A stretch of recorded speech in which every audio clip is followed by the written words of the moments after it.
All right, if I could get everybody to take a seat.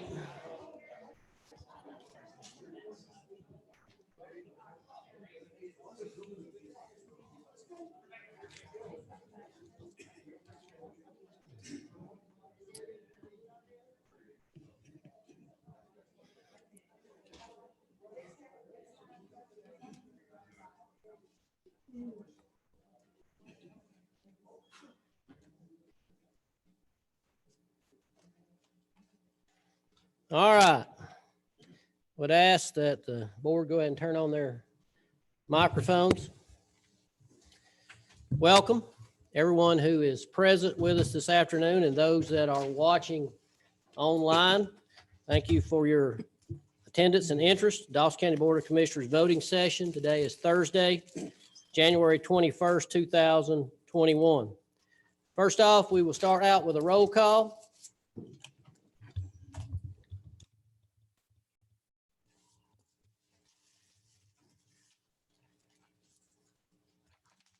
Missing somebody. Is it me?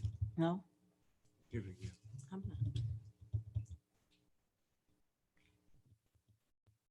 I'm still going. Okay, Oh, I think we're good. All right, so we're all here. Our opening presentation tonight is we have a proclamation recognizing our elections and voter registration, and I'll read that. Dawson County Board of Commissioners, in recognition of the Dawson County elections and voter registration proclamation. Whereas one of the most fundamental and sacred rights of our country is the right to vote. Each election year, we reaffirm voting as a civic duty among our people, encourage friends, family, and neighbors to exercise their right to vote. And whereas it is up to each individual to exercise that right, which so many struggle to obtain and protect. It is important for voters to participate in every election, and whereas the COVID-19 pandemic had a far-reaching effect on the elections of 2020, including causing many experienced poll workers to stay home due to health risks, and whereas the elections of 2020 and the January 5th, 2021 Georgia U.S. Senate runoff were of paramount importance, and the outcome of these elections directly impacts the citizens of Dawson County. The leaders elected are our decision makers in our community and our voice in Atlanta and Washington, D.C. When we do not take full advantage of the right to vote, we not only give away our voice, but the ability to shape our community's future. Whereas Glenda Ferguson, Director of Dawson County's Elections and Voter Registration, her mighty team of 2 staff members and a dedicated board of directors steered our community through an unprecedented election season. And whereas amidst all the changes and challenges, election administrators and poll workers, including many with experience and many stepping up and being trained for the first time, played a critical role in helping voters safely and securely access their ballots with face coverings, hand sanitizer, and sanitized pens in polling places. And whereas to learn new voting equipment, educate the public, and to recruit and train additional poll workers required long hours and creativity by election staff and poll workers.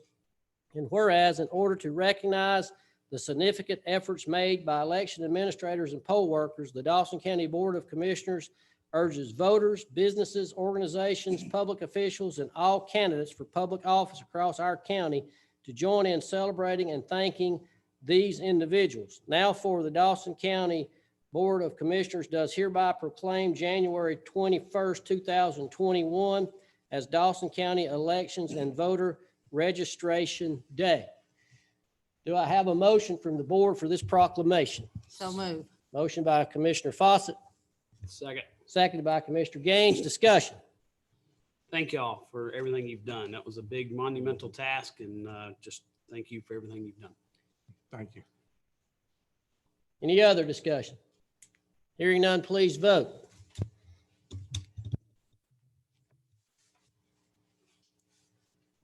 And that proclamation is approved 4-0. Ms. Glenda, I would ask you and any of your members of your board and staff to come forward so that we can give you this proclamation. You're well deserved. You worked very hard, your entire staff and the Board of Elections. Ask the board.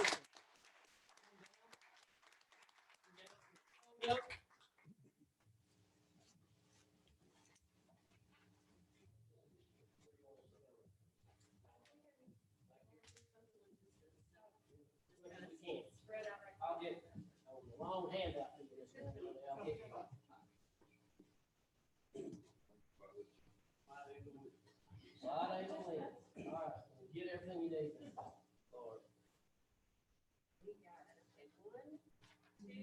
Am I the only one? I was, wasn't I?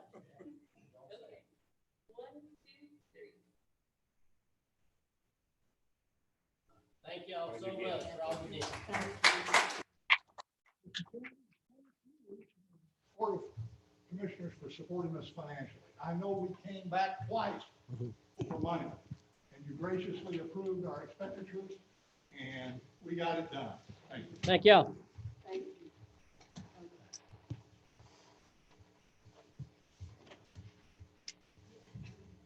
At this time, I would ask everyone to please rise for a brief invocation and pledge. If you would bow your heads, please. Our dear gracious Heavenly Father, we thank you for this another wonderful day and for the many blessings of life. We ask for knowledge and wisdom to carry out the business of this great county. Anything that we accomplish will give you the honor and glory in Christ's name. Amen. I pledge allegiance to the flag of the United States of America and to the republic for which it stands, one nation, under God, indivisible, with liberty and justice for all. You may be seated.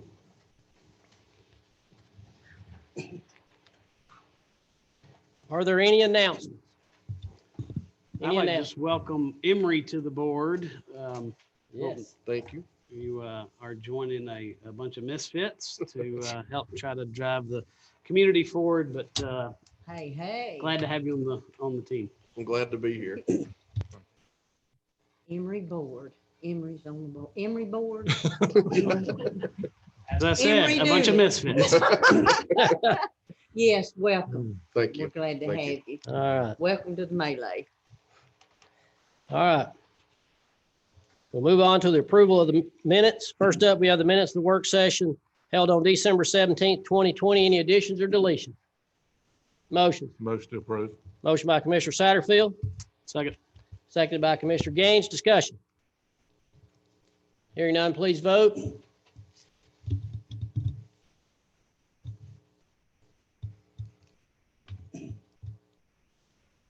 I'll have to vote.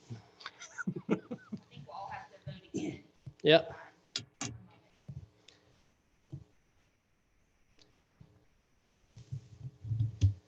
Got Miss Sharon wasn't here, and neither was Commissioner Dooley, so. I listened online, but I wasn't officially tuned in. All right, so that's approved, 3 with 2 abstentions. All right, next up, we have the voting session held on December 17th, 2020. Any additions or deletions? Motion. Make a motion to approve as presented. Motion by Commissioner Gaines, Second. seconded by Commissioner Satterfield. Discussion.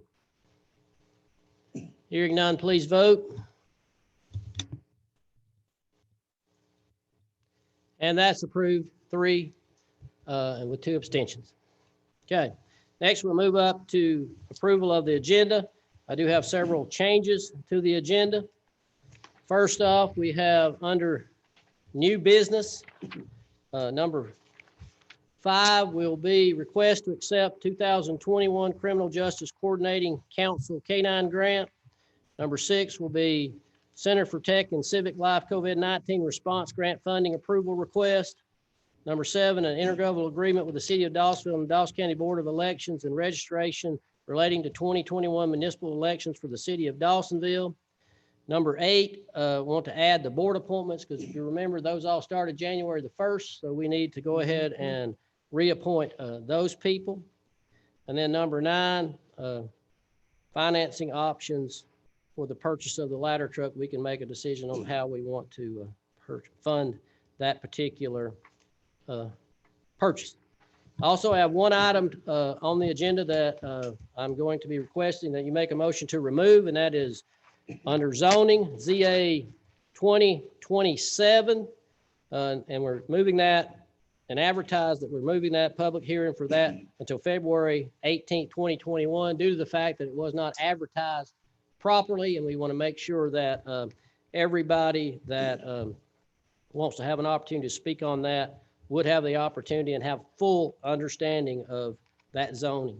So that one will be postponed. So I need in your motion to add those 1, 2, 3, 4, 5 items and the removal of ZA 2027. Do I have a motion? So moved to approve the agenda with the changing, adding number 5, the K-9 grant, 6, COVID-19 grant, 7, the election grant, board appointments number 8, and financing the ladder truck number 9, and the removal of ZA 20-27. Okay. Motion by Commissioner Satterfield. Do I have a second? Second. Second by Commissioner Dooley. Discussion. Hearing none, please vote.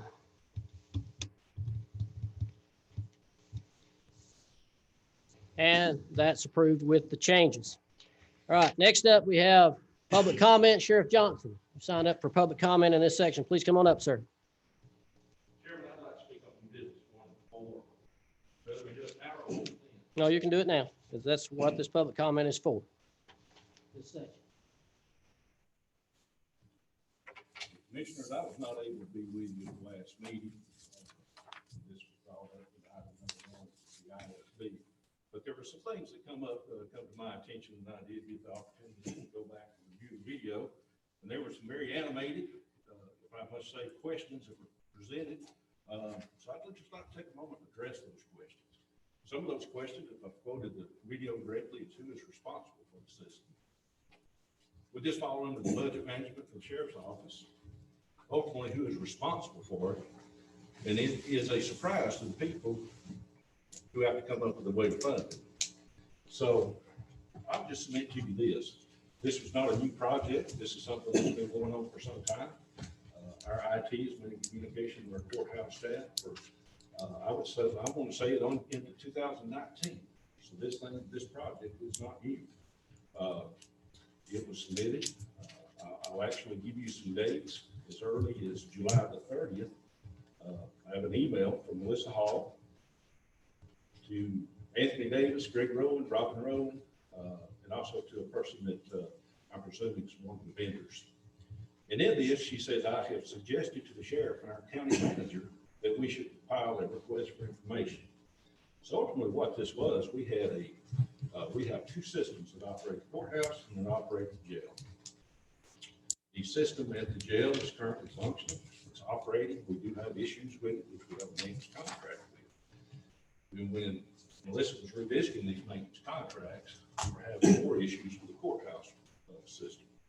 Therefore, during the discussion, they said, well, why don't we look at things and from a total perspective and see what it would cost. So again, I tell you, this is not anything new. On August 20th, in August of 2020, actually, a request for information was put out by our board. November the 6th, 2020. This is another email from Melissa to Chairman Thurman. Good afternoon, Chairman Thurman. As we discussed a few months ago, I'll reiterate that. As we discussed a few months ago, you authorized me to determine the cost to update the security system, law enforcement center, jail, and the government center. And she also goes in there to put that the most realistic pricing was $1.5 million. So again, this is not anything new. This might have been new to you, Commissioner, but it was not new. It was known to the Commissioner, it was known to the Commission Chair. We want to talk about whose responsibility for it is.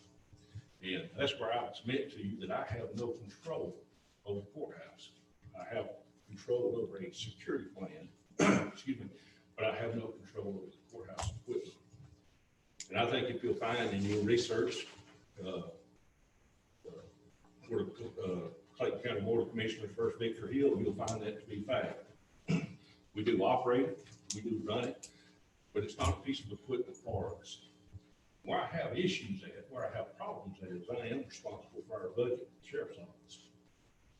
One of the things that gets brought up to me oftentimes, excuse me, it gets brought up to me oftentimes is that, well, your budget's increased by this amount or that amount. So yeah, when I do have additional funds that are credited to the Sheriff's Office, again, these are things that I'm responsible for. But I do have to explain to the public why my budget did increase, why it did go up. So my stance from the beginning of it has been simply, let's credit it where it needs to be credited. I have no objections to the system being upgraded. I think it needs upgraded. But to answer your question, Commissioner, it's not a new thing. It did just come up last week. I'm not sure why you just learned about it last meeting. But it's not a new request. And again, that needs to be credited somewhere other than the sheriff's office.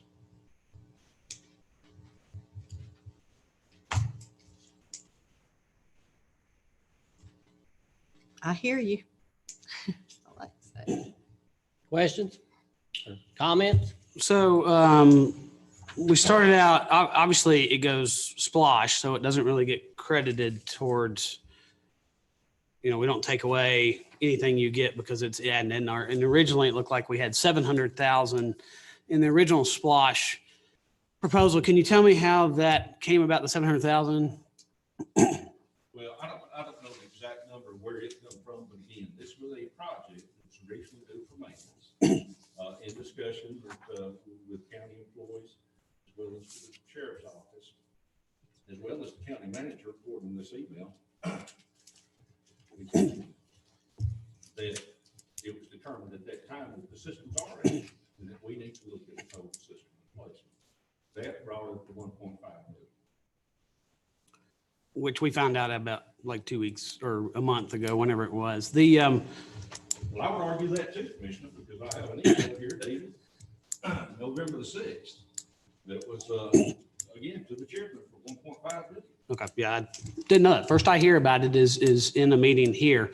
When we look at capital, when we do budgets, we look at capital purchases. One thing that we typically do on the county side is we anticipate expendable items like computers. We know that they have a lifespan, just like your vehicles have a lifespan. We always anticipate, we're having to replace those things.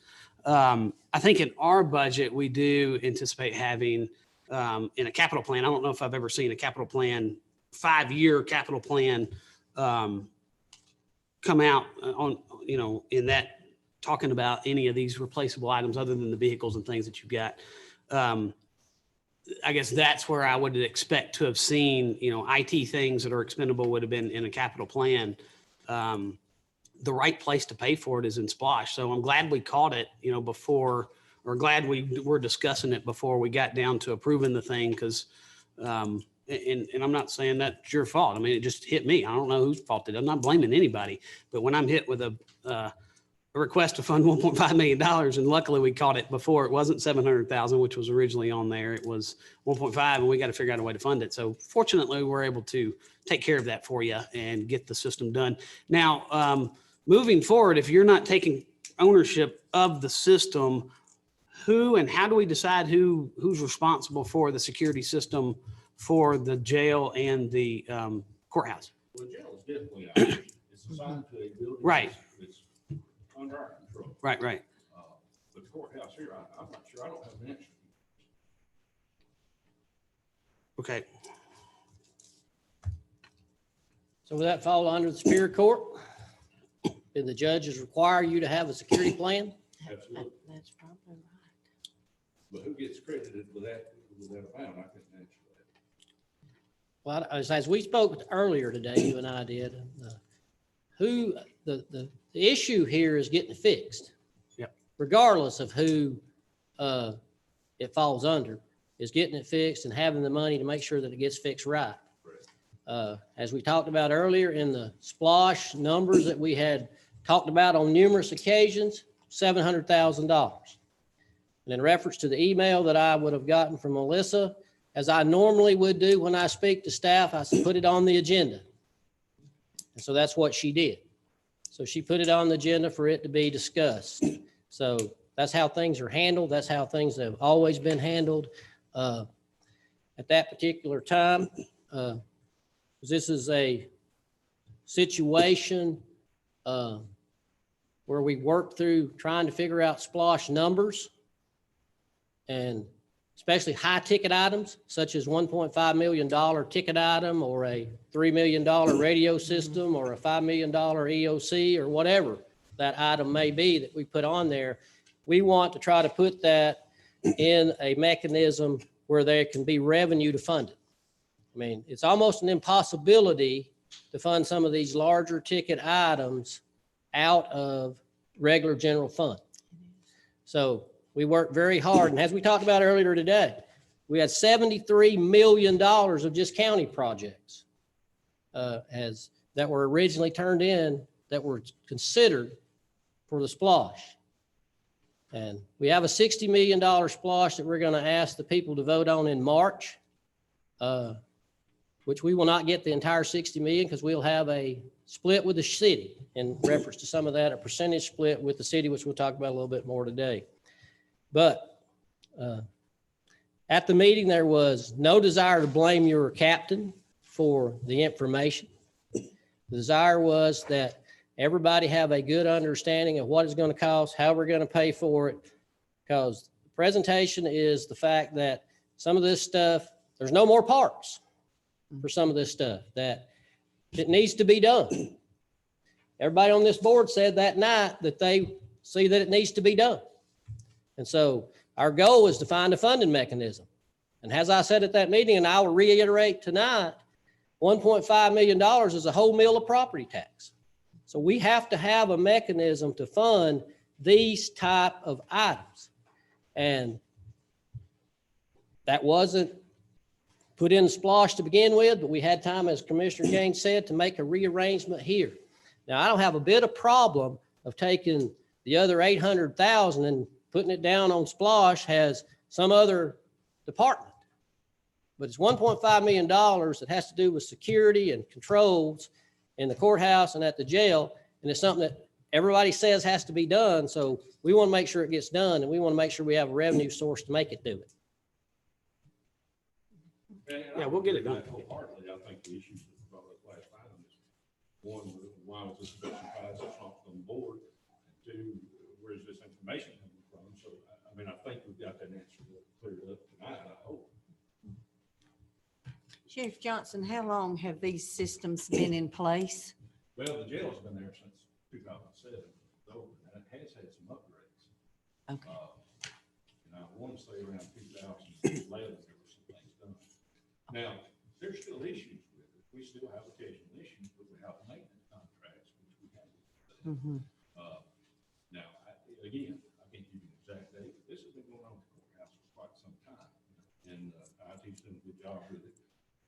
Is it how this all came about? Simply that. We're paying for it. We know we got issues over here at the jail. We know that things expire. We know let's look at the total project and see if we can get them both knocked out. So I that's just how we didn't drive know I didn't know how long these systems were expected to last. I know things just don't last anymore. So that's why I was wanting to know Courthouse how has been long in they effect had been since in place. 2012. Pardon me. The what? courthouse has been in effect since 2012. That was when it was open. The jail, as he said, 2007. So obviously technology has way Yes. past advanced those years, and things have begun to break. And that was what was brought up, was the fact that they were being told that no longer could they get parts. So Mhm. that made the urgency of the situation Even more. even more. Because you can't get a part, it don't matter if you got a maintenance agreement. That's right. If you can't get a part, you can't fix it. Mhm. So the urgency came about because no more parts available for some of this stuff.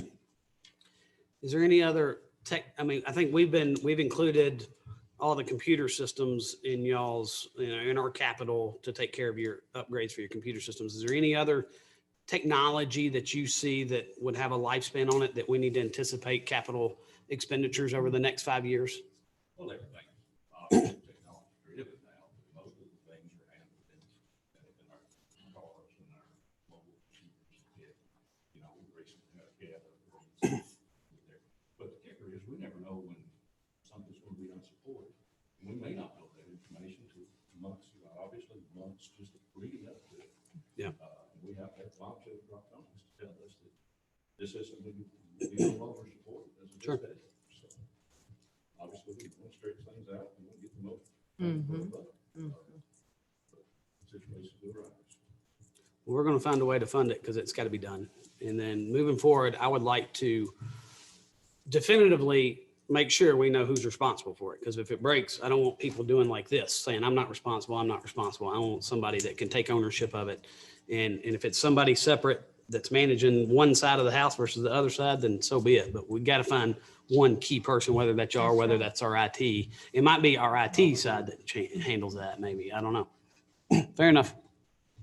I think, Sheriff, I mean, the biggest, I think what it was is sticker shock.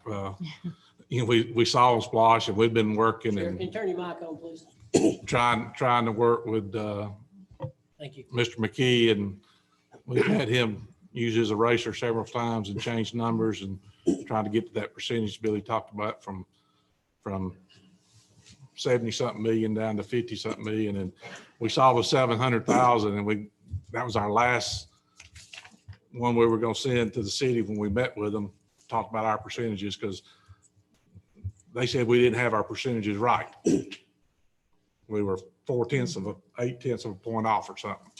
So we were trying to get those numbers right. And when the 700,000 went to 1.5 million, which was over half or double what the 700, I think it was just a sticker shock. And it was just, and that's where we started asking questions about numbers, because we had to send it back to Dave on the last, we called him that night and said, change it Monday morning. We got to change it again. So we had to start changing the percentages again, because we're on a timeline of getting this stuff to the city and us hopefully getting an agreement one way or the other. And I think it's more of a sticker shock. It was just, it was, you get one number and then you see a number that's doubled what the number was. That's reading. I think that was the only thing, that's what brought up the questions. Yep. We appreciate it. Well, the other thing I did want to discuss with you this evening, board, and again, it's not my intent to hurt anybody's feelings with what I'm about to what I'm about to say with it. But we do have needs, and this kind of leads us into this conversation regarding our upcoming SPLOST proposals. We have some things that I do want to bring to your attention. One is our radio system. And I know there's $3 million allocated or proposed for our radio system. Puts us on the same VX system. It may be an upgrade, but we still can't communicate with our neighbors. We still can't talk to Forsyth County. And obviously, I'm not a radio person. Greg is. He's our specialist in that, and he could certainly expound on that. And I would encourage everyone here at the board to please let him reach out to you and discuss some of his concerns with it. But I am concerned with the radio system. Looking at what we have a total of, we've been allocated in this SPLOST 7 proposal, $1.5 million for vehicle replacement. Our typical vehicle will run us anywhere between $35,000 and $40,000 for the base vehicle, upfitting between $10,000 and $15,000, and that's putting lights and sirens, audio video cameras in them, cages, upfitting our cars and getting them ready to go to the road in service. 1.5 million, and again, I don't know what that equates to in math wise, divided by roughly 50 or $55,000 per vehicle. In SPLOST 6, we were allocated, I want to say 3.9 million, and we have upgraded a lot of our vehicles. But what I want the board to know and to realize is that we average between 15 and 25,000 miles a year put on these cars, and they're driven hard. They're police vehicles. They have to, they're not treated gently. So my concern with the proposed SPLOST as it is 1.5 million. I told the chairman today on the phone, if we can't, looking down the road and again, trying to forecast, trying to prepare, excuse me, I'll be coming back to the board in a few years to ask for cars in our budget. So I think this is a great opportunity for us to address these things. And again, personally, it's that's what we're trying to do, Commissioner. We're trying to look down the road and see how far can we get. We know that a lot of these cars, we still have 13s. We even have some cars older than 13, but we still have some 13s and 14s in the fleet. And obviously, as they get higher mileage, we roll them down into maybe less emergency response type roles. So we do stretch those out, but we still got some cars here. We've got cars right now in the fleet with 100,000+ miles on them, which is still a step up from where we used to be. But I'm concerned with the 1.5 million, obviously over a span of 7 years, I assume. 6. I'll be coming back to you to ask for car money if we don't address it in this. So what I'd like to ask the board to do is just consider that. Obviously, we have a new roof. We need a new roof on the LEC, something that we have been addressing for several years. Should this pass, hopefully we're going to get that new roof. We're trying to make this building last again as long as we can. The courthouse security upgrades and replacement, it's listed on there as 1.5 million. Again, I would ask the board to, just distribute that accordingly. Again, I do have to explain to people out in the county why why my budget increased and what I'm doing with it. But I do ask you that you would consider that. Do I have Greg and I have talked about this extensively. What number would we look at? We try to forecast how many we're going to need replacing, are we allotting for any additional positions? Things like that. 6 or 7 years is a long time down the road. So we don't know exactly where we're going to be at with it, but we do know that the 3.9 million that we've been allotted in SPLOST 6 is working. Right now, we're just waiting on cars. Cars have been ordered, but we're waiting on them to come into us. So hopefully we can get some of those 200,000 mile cars, or those 150,000 mile cars off the road. However, the mileage continues to build up daily on these. So I just ask you to consider that. The chairman and I have talked a lot about things. It's I want to support the county. I want to support the SPLOST, but I also know that we have needs in the sheriff's office, and that's the reason I'm here voicing that now. Obviously, there's some things I'm concerned just from a county resident perspective of it. I won't go into that and air that here, but I do ask for your consideration with our SPLOST allocations. What, I guess we sent out to all department heads probably 2 months ago. What numbers were put in? Did y'all send any numbers to us? I want to say that we put in to continue the vehicle maintenance replacement, and again, I don't know that we had anything else on SPLOST 6. We may have had another item or two. I don't remember. I mean, I know some departments didn't send in anything. We sent several, our staff sent several notices out to departments to send us in the numbers, and we still haven't got numbers for some of them. But we're on a drop dead date of getting this thing finalized. Well, I think, Yeah, David, can you speak to the process that we took across the board with all different departments on how we go about determining? I mean, we're at the finish line right now, and now we're being told that we don't have enough in this. Can you go through the process because you're in charge of SPLOST, so can you walk us through how you reach out to different departments and what response we get back? And is it? Yes, I can. We started our process back in June or July of 2019. We submitted to all the department heads. It actually went to department heads, elected officials, submitting a request for capital projects that could be funded with SPLOST dollars. You said 2019 or 20? 2019. 19. Okay. Yes. And we did receive 80 so million dollars worth of various projects. You can imagine everything under the sun. And I don't know, I brought my whole file with me, but we did receive information from the sheriff's office.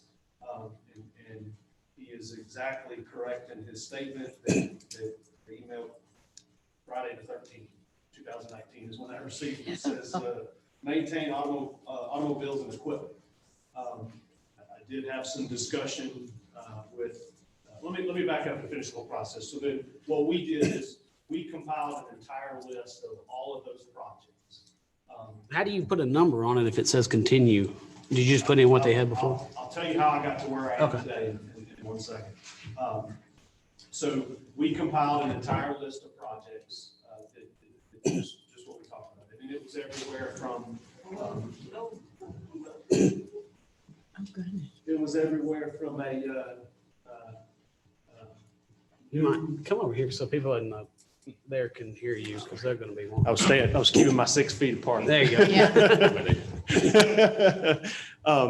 So it was everywhere from a new tax commissioner annex to, and I have the list in front of me if we wanted to get into it. I'm going to be, Bottom line is. Dead honest, I Than wasn't- we had. yeah, I wasn't prepared to, at this point in the game, to talk about it, but it was everything that you can imagine that a wish list, if you will. So what we started doing is we started meeting individually with some folks, and as it relates to this conversation now, I did meet and have some conversation with our fleet director and fleet administrator. I did not speak directly with Sheriff or Major Rowan.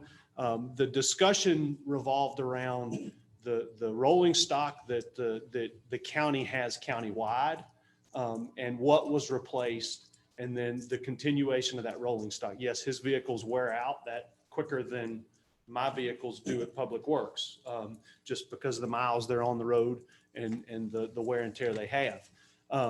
We also, at the beginning of SPLOST 6, the sheriff could tell us exactly what that is, but we had vehicles that were literally pieced together, and very, very old vehicles that brought nearly nothing at the scrapyard. So that's essentially what the deputies were driving around in.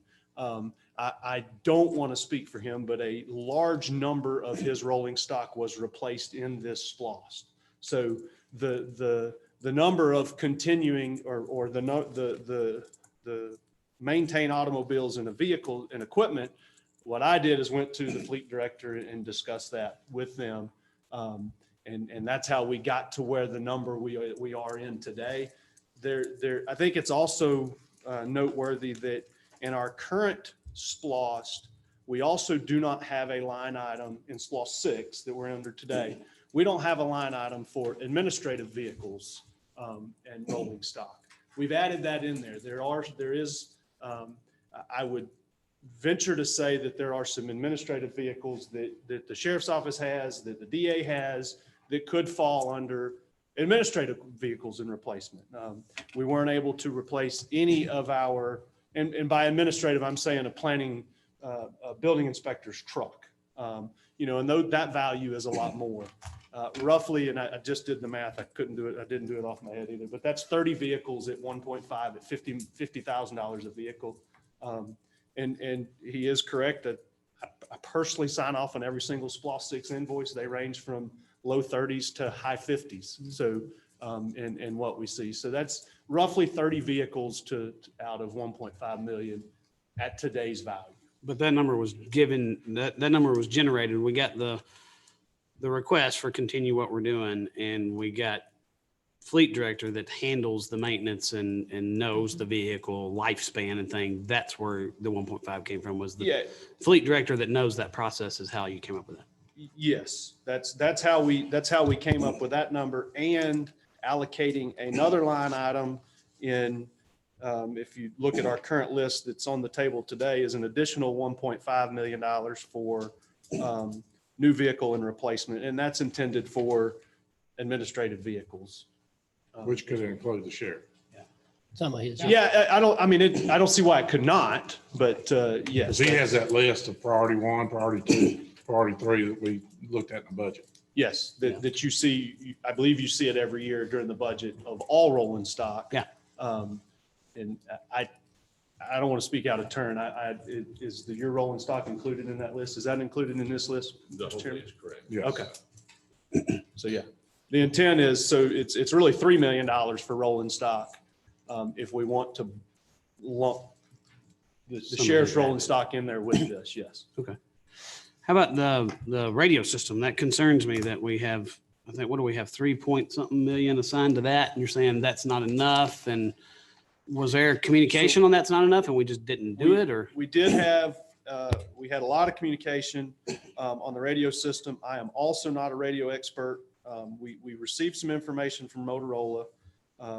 Major Rowan did. We did discuss that. I believe that our chief, and again, I don't want to speak for Major Rowan, has met with some of our surrounding counties, and the decision was made and relayed to me that we can get the system that will suit our needs The concern here was the system that Motorola has proposed doesn't work in the mountains. And I'm just regurgitating what was told to me. So if you have specific questions about the two systems, I'm not your man. So that was their concern, and that we would get something for a $6-7 million tab that would not suit the needs of his staff, the fire and EMS staff, as well as my staff on the public works side during inclement weather and time of need there. So it was a collaboration of coming up with the number that we have. It wasn't just you dictating that. I did not dictate that, no, sir. Is there something that's different than what you're saying? Because you're saying we need a completely different system. So I'm kind of concerned Well, no, we continue to have this VHF system that is being proposed. And again, it's different. I'm sure it's different from what that we have. Obviously, it's going to be more up to date. Other agencies don't use that. Other agencies, or I'll say that south of us, we can't communicate with South. We can't communicate with different areas on the radio because they have an 800 system as opposed to the VHF system. I'm no radio guy. I won't say that. I can just tell you what my discussions with my major on that. And he's had numerous meetings with Motorola on this. We continue to have radio issues. There are places in this county, and I won't say that there's specific spots in this county, but there are. But there's also just repetitive issues. And ultimately, in a fire setting or a law enforcement setting, some point in time, someone's going to get hurt because they can't communicate over the radio. So it's critical that we have it. Again, I wish I could tell you and let me back up and say too, that when I told the chairman, when I had originally seen this, I was emailed a link to access the SPOS dollars. And that, what I had been operating off of was the proposed SPOS dollars. And it had the 7 million for the radio system and things like that. So today, as I'm on the county's website, I come across this revised one that we're talking about now. So that's what brought me to this issue. I would love to have an opportunity for the mayor to meet with you. Unfortunately, he's out with illness. But an opportunity to sit and talk, and let's weigh these options out before. Absolutely, I know that y'all are under some time constraints, but I think we have an opportunity here. We've got 6 or 7 years that we're going to have to live with this, because this is a big purchase. But I think that we need to take a little bit extra time. And again, I'll leave that up to the board, but I have concerns over the radio issue. The Major's got concerns over the radio issue. And again, I don't know. Love to have some Motorola folks here to tell you the same thing. Yeah. So, but it sounds like you already had an opportunity. We're at the finish line. We have to make a decision. I mean, we have no flexibility, and that's why we need a proactive approach to these things, not last second. We got to make changes. That's what the 7 million was, the proactive approach. How long has it been 7 million, David? When did we change it away from 7 million? Because I don't know if I've seen 7 million in a while. 7 million was the original proposal. It was discussed during I don't want to say the first phase of eliminating dollars. But when we went from 80 million to 51 million, we had to get rid of some big slices of the pie. The $100,000 project is not going to do it. So I can't give you an exact time frame of when that was. But it's been What the several sheriff's saying, months. though, is right. We received 7 million in December Right. of 19. Right. But I mean, we were talking about less than 7 million for months with negotiations with things that I've seen. So, I mean, it's not like it just hit, you got it yesterday, you're saying. Yeah, I could go back and see. I've kept track changes of when we've changed these things. So Yeah. when this discussion came up, I could provide that. I don't have that before you right now, but I do want to reiterate, the original proposal we used, we said, it was actually two different. There was a $7 million option. What was told to me was the Chevrolet option, and there was a $6 million Chevrolet option and a $7 million Cadillac option. Yeah. It was based off the number of towers that they were going to have to be installed, 3 versus 4 towers. But Greg had conversation with you and said he's okay with moving forward with the system that y'all collectively collaborated on. No. My discussions came through the fire chief. Okay. But you had discussions with Greg, you said. we had discussions with Greg early on, through the, about this Motorola proposal, where it came from, what was their reasoning for proposing, and just what he said. We have dead spots. We have a radio system that's, we can't talk to our neighbors. And it's my understanding through reading this to talk to Forsyth County on their, I'm going to use the term megahertz radio system. They have 800 megahertz. You have to go to a 800 megahertz Yeah. system. And that's, when you go down that road, you have one path to follow.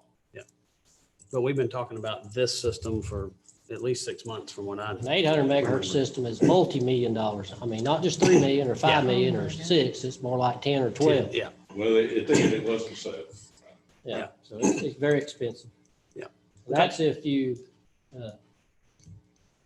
we looked at that system many years ago, Yeah, I remember. 800 megahertz system. And that was the kind of dollar figures we got if we joined in and was a part of Forsyth County's system and kind of ran piggyback off of theirs Yep. system, which meant if they did $1 million upgrade, we had to do $1 million upgrade. The board at that time said no. And so I think Chief Thompson reached out to some experts in the VHF field. I think he talked to the gentleman from White County who is an expert and is not a salesman for Motorola. Yeah. And he provided us with some valuable information because he is the man in White County that if you talk on the radio, you go through him.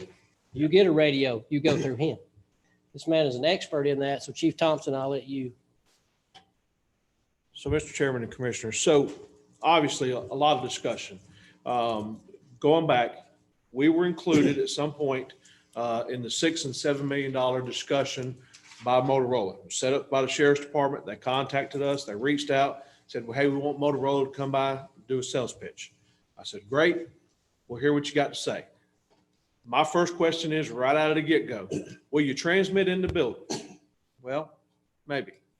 Will you Okay. what? I didn't hear that. Transmit inside this building. I Okay. will tell you, 800 has difficulty transmitting in this building.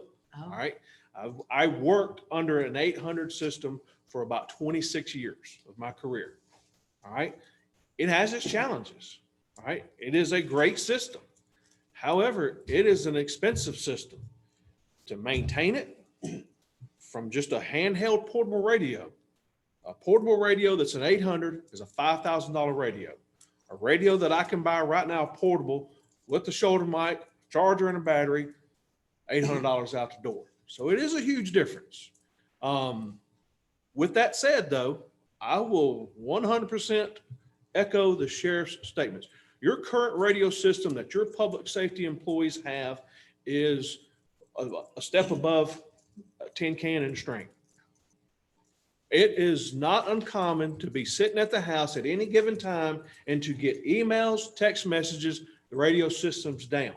That means we have to send a battalion chief to 911. We have to make sure that all the crews are in the station and by a phone because we have to dispatch them by a telephone. That could be 5 minutes. I think it's been upwards of 5 and 6 hours that we've had to do that. Now, I will tell you that the MDTs in the truck enable us that 911 can send that call to the MDT and the trucks can go en route. They can go on scene, but you lack that communication with them. So it is an issue. And that's what this new radio system that's being But the proposed new- is about, is fixing The that. new radio system. So obviously, I was contacted and said, we may not be able to afford $7 million in the SPLOST. Can we look at other radio systems? I said, I'll go out and I'll speak to people that have other systems. All right. So I reached out to the Motorola vendor, the same vendors that I had met with. They said, yes, White County, Lumpkin County use the VHF Connect system. All right. So I went and met with their various public safety officials. Tell me about it. Tell me the good and the bad. And they said, really, it's a pretty reliable system. We have about 96% coverage in the community. That's better than what we have right now. All right. I'll admit that 100% every day of the week. However, when I went back to David and them and I said, this is what I'm being told is the estimate price of that, but please let me be very clear. 911, And the radio system does not fall under the fire department and EMS. Falls under the sheriff's office. So in fairness, the sheriff could completely cut me out if he chose to. The good thing is we have a relationship and we do talk. All right. And we do communicate. But as I've said, at the direction I was told to reach out. That's where that number come from. That hasn't even been priced though. So that's still a little bit of a moving target there. But I do think that, it's something that you all will have to consider. I'll answer any questions that you might have. Is there a system that has 100% coverage? No, You're probably not No. going to get 100% ever. You never Okay, know. No. I mean, you mentioned something was 96%. And one of the things that we do, just so you know, from the fire marshal standpoint now, we have in fire code, when new buildings, commercial buildings are constructed, we actually do a test. Throughout that building, we require them to do a signal test now to make them transmit. If not, we require them to put a repeater in that building so his and my people can transmit. But that's done through the fire code now. When this building was built, it wasn't like that though. That part wasn't in there. So you have a lot of commercial buildings in the county that they were on the old code system and that doesn't apply. But as we move forward, we do work with our developers and they're very good about it and they're very understanding because this is not uncommon in the Metro Atlanta. You go to any of those high rises, I guarantee you they've installed a repeater in there so their police and fire can transmit. Are you comfortable with the system that we have in here that is going to work to improve our communications? I'm comfortable with the VHF Next, just based off of everything that I've seen and everything I've been told. Again, I didn't do a firm price on that. You need to know that up front. That was, Motorola said, well, we think we can do it for about 3 million. But again, that wasn't for me to do. I went out of my lane to find out how that radio system works. Is it potentially a system that's feasible for this community as public safety? I'm mindful that you all have to make the hard decisions on dollars. And trust me, I know how my men and women will tear up a steel ball sometimes. So sometimes we tear radios up. I'll probably have to buy about a half a dozen radios and collar mics a year. You can only imagine what mine and the sheriff's budget's going to look like at $5,000 a pop. My operating just went up. His operating went up. So. Thank you. thank you. Anything else? Well, I'll leave you with this. We had a pursuit just not a few weeks ago that went in Forsyth County and our own vehicle. It was kind of operator error on the stop strip. I don't know whether it's a stop strip or a stop stick that was being deployed out by another agency, but we didn't even have the ability to communicate. It cost us flat tires. So the ability to communicate with our neighbors is crucial. And I can tell you with the 400 corridor, we deal with Forsyth County a whole lot more from a law enforcement perspective than we do Lumberton County or White County. So I'll leave it there with you. I would encourage you, if you have time, forgive me, if you have time, if you have just a little bit of time where you could sit and talk with, at least with the major and with the chief, and you might get a whole lot better understanding of this. So I just do believe it's a great opportunity. Again, looking ahead, it's a great opportunity for us to fix some issues that we've been having for years and years. And my office is 2 doors down from 911 center. I see it and I hear it, and I know how often this thing collapses on us now, and it is VHF. Can you communicate with Hall County? I think Hall County's the 800 as well. Chief, would you know that? Yes, yes. So real quick, the counties that are on 800 that surround us. Okay. And I think it's also critical, it was touched on earlier. If you choose to go with the 800 system, actually, we will be paying into the Cobb County side of it. That's who would be, so if they ever upgraded, just so you know. With that, Cherokee, Forsyth, Hall are on 800. I'm unsure, I know Pickens is on VHF, but I'm not sure if they're on the VHF Connect system that we spoke of earlier. I do know that Lumpkin and White County and Habersham are all on the VHF Connect system. Real quick, if you guys want to take a ride to see any of them, let me know. I'll facilitate. We'll all go. We'll pile in a vehicle, we'll tear off, I'll make it happen. And we'll make informed decisions together. Hand in hand, we'll do it. Thank you. Thank you. Anything else? Yeah, thank you. Thank you. All right. We'll move on down to the public hearing. This land use resolution update, residential plan, community zoning, district, road maintenance. This is the second of two hearings. First hearing was held at the January 19th, 2021 Planning Commission meeting. You want to kind of, David, you want to kind of, or Jameson, give a little bit of a update on that before we Your open it turn. up for a public hearing? Absolutely. I can take this away. So the proposed change to the land use resolution is to remove the RPC section K, roads and utilities, numbers 1, 2, and 3, which are, and I'm just going to read those verbatim from our land use resolution. Number 1 is all roads within RPC zoning district shall be private roads and shall be maintained by a property owners association formed by the developer, except for those roads that serve to connect the development to the other public roads. Number 2, all roads within an RPC development district shall be designated as private on all plats, maps, deeds, and road signs on the development. And number 3, all private roads within the development shall be built to public standards. So if I can't go through the history of it, or if David, you would prefer to? Go ahead, and if I need to step in. Absolutely. So the RPC I think district, both of you gonna need to weigh in on this, and that's what we're here for. don't y'all? Go ahead. So the history of this is basically RPC, or previously RPCD, was originally in 1986 when zoning was implemented in Dawson County. This particular language did not come about until 1998. I believe we covered that in December when we talked about that.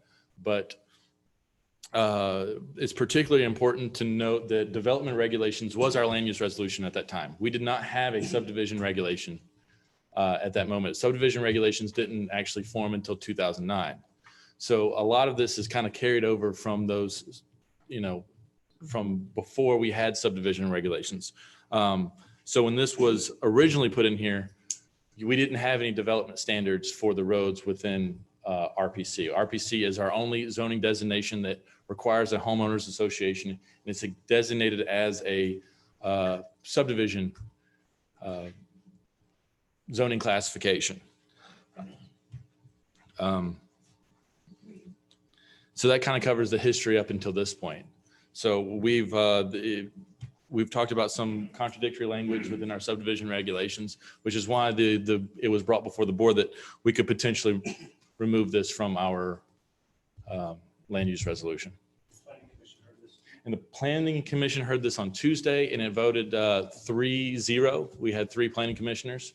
So all of them voted to remove this, continue this, and remove this from the land use resolution. If I may, let me add just a Yeah. little bit.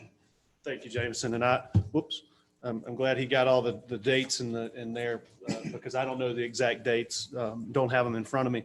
The primary purpose for the original RPC was Big Canoe, and came sometime along Chestatee came along, and then Country Crossings is another one. The contradicting side of it, Big Canoe obviously is gated. That's a completely different story. It's gated. We're never going to go in there and maintain those roads. So that's number one. Chestatee is where we really start getting into the contradiction. Chestatee has both public and private. Some of them connect, but I would not call them collector roads. So Nightfire and Dogwood, both. Dogwood actually goes into the middle of Chestatee and dead ends. So there is some publicly maintained roads in there. And then country crossings, all of the roads are public roads, and Dawson County maintains those roads.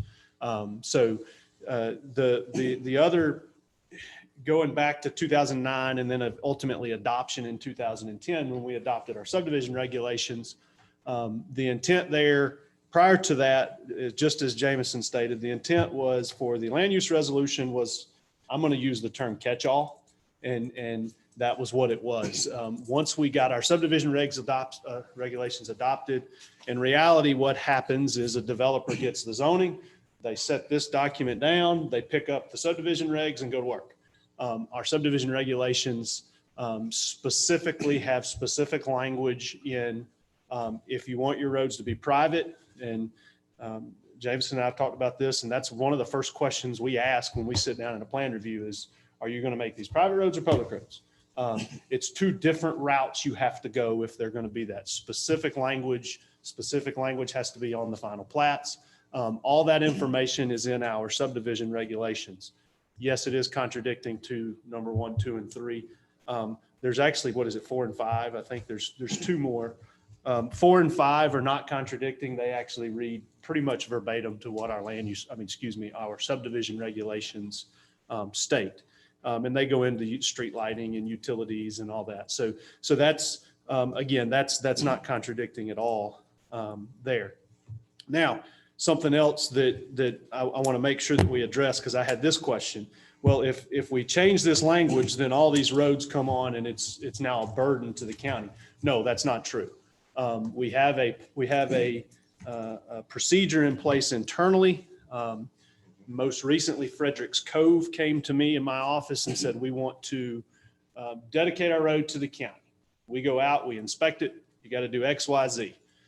They put up about $95,000 and brought the road up to a current standard. It was in what I'm going to say is optimal shape. And then we brought that information to the board. They had to actually go through some variances and get some right-of-way stuff squared up. Ultimately, the decision to take the roads into the county system lies with the Board of Commissioners and the Board of Commissioners only. Just as any subdivision, at the end of our process, James and I are going to sign off on the final plats. We're going to present those roads. I'll bring them back to you at the end. We've done it with a number of roads last year. We'll bring them to you and say, these roads are ready for acceptance into the maintenance system. And then you have the option at that time to accept them into the maintenance system. I think there's I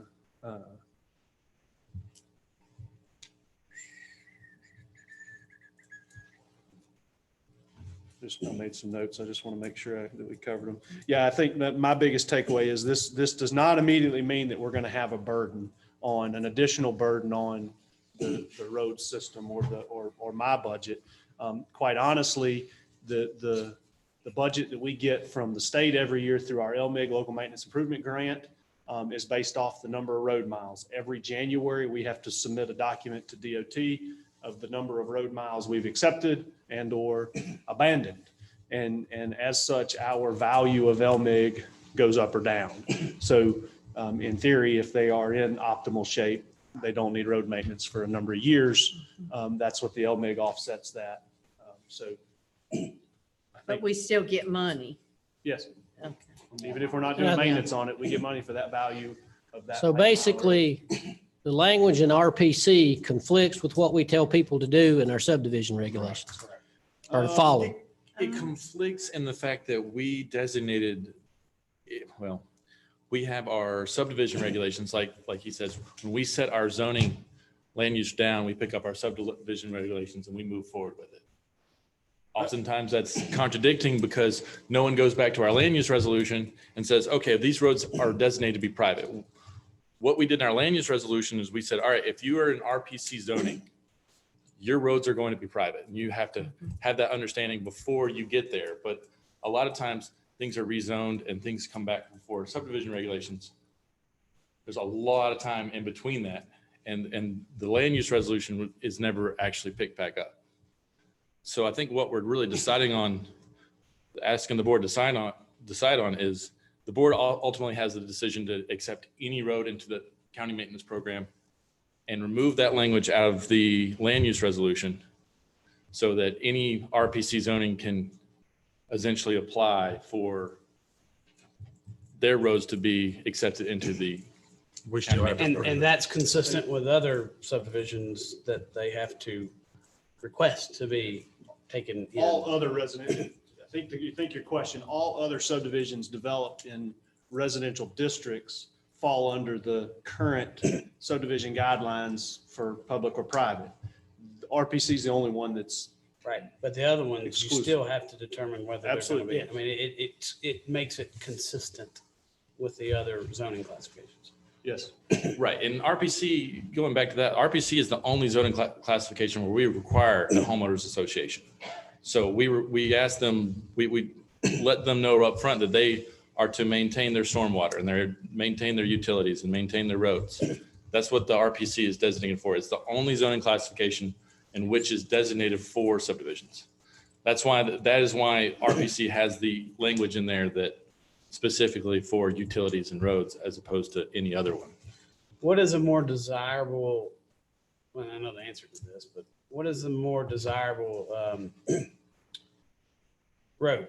Would it be for it to be built to public specifications with the ability to control runoff? I know we've had issues where it might not be designed and it's a private road and you get sheets of water that goes onto people's property and they come after us and complain to us versus a built to county specifications where you have drainage systems and gutters and things like that. Let me answer the question and I'll also give an alternative perspective that we haven't discussed yet.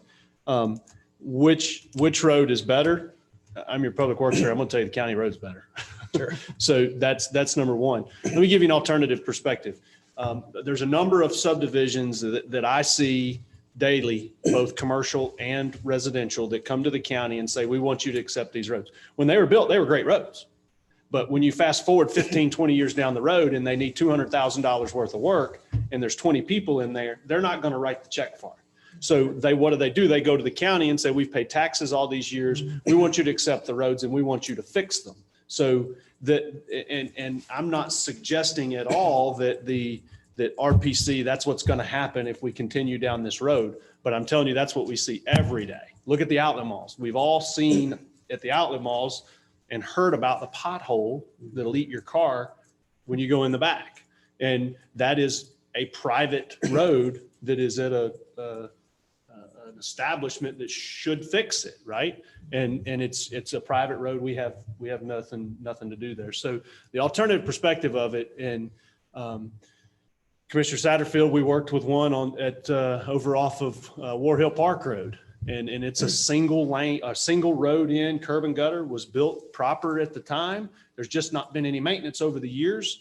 And it was a $200,000 price tag to fix this road and fix it back right. It was built to a county standard, but no maintenance is being done along. And that's not, if it's a private road, it's not our responsibility to go to them and say, hey, you better go fill these cracks. You better clean your stormwater out. So, But the cost to maintain a road versus the full, obviously, I mean, if you do the maintenance, it's going to last longer, of course, just like anything else. So if it's private, there's not that function to maintain it versus.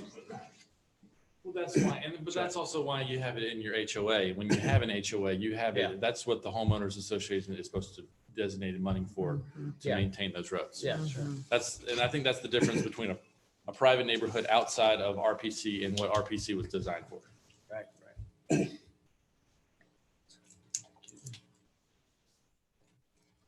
Encouraging developers to build a road to county specs is going to result in a better, But we still have to Is that approve it. what that would do if we took this out? they would have to build it to county specs, then we would have to determine whether or not we're going to take So, it in. We still have that all in parts. our subdivision regulations, if we're following subdivision regulations, whether you're private or public, you build it the same standard. And under the way this is written, if they go private, they can build them to any standard they want. That's the part that I don't. So, Or- okay, so we're better off if they're all built to county standards. Right. Yeah, that's Well, I mean, debatable. For Oh, safety, it is debatable? I mean, that's Whether yeah, that's you want the, well, I mean, it's who's in charge of it long-term. right. That's my point. It's the long term is the. Yeah. One of my concerns is you build it private specs and you get water runoff that then runs into somebody else's property and then it becomes. No, just a- I'm sorry. I have to interject here. That only in RPC do we have these Right. regulations. And only in RPC do we say that the private road shall be developed to public standards. Well, that was in RPC. So they have to be in public standards in RPC. But then our subdivision regulations say that they have to be public standards everywhere else.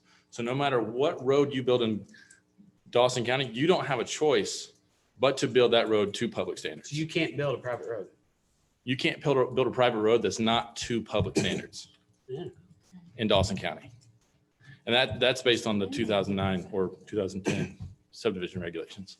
So I don't want that to mislead and say that, just because we have this language in this one RPC zoning district that affects any other zoning. That's only for RPC. RPC. Yeah. And so it really just echoes what our subdivision regulations already say. We've had many examples over the last several years of ambiguity and this says this, this says this. And my goal is to clean a lot of this up. And we've had some pretty tough decisions to have to make to grab that bull by the horns and to address it. And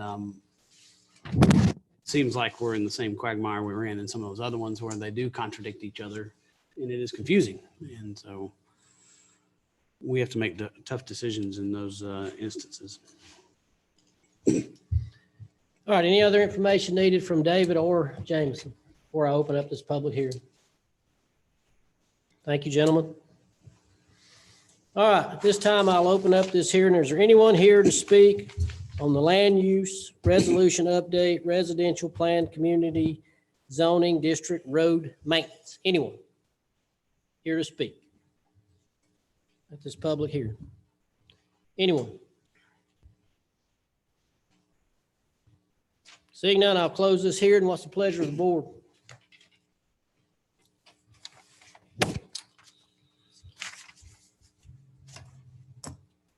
Do we want to do more discussion on this?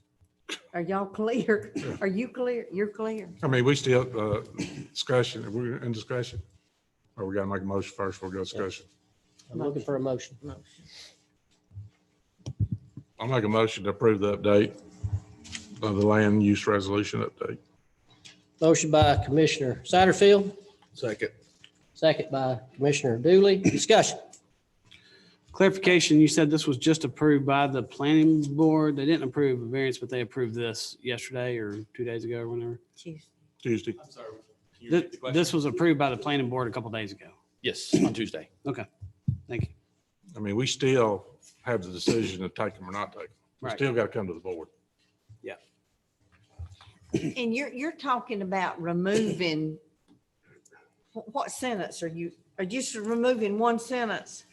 Just, One, two, and three. Keeping the land use or the subdivision. Dash K, regulations 1, intact, 2, and removing 3. it From that one RPC. Yeah, we're removing any and all sentences, and I believe it's just 3 sections Yep. that refer to the necessitating that the roads in RPC have to be private. So I believe that is K 1, 2, and 3. K1, 2, and 3. Yes, ma'am. So every other road that's built in Dawson County is built to public specifications and can be brought before the board to be accepted into our maintenance program. Except for, right now, unless it falls in RPC. Except for, but we do have a variance process that Right. any RPC zoning can come before. We saw one of these variance processes in November, Yeah. which they came before planning commission, they were denied because they couldn't provide a hardship. I believe, Emery, you're on the board with that. They appealed to the Board of Commissioners and eventually it was tabled. So to say that a road within an RPC can't necessarily become public isn't really accurate. They just have to go through the variance process first To do it, okay. in order to come before the Board of So Commissioners. this would just eliminate that variance process and let them come Come directly straight to the board, yes. like every other Cleaner process. zoning or every other classification in the county, right? Correct. Clean it up. Other discussion. Thanks, James. Thank you, guys. Other discussion. Hearing none, please vote. Did we get a second? Who Yeah, I seconded? seconded it. You seconded it. Emery seconded. Oh, yeah. He did? That's right. Mhm.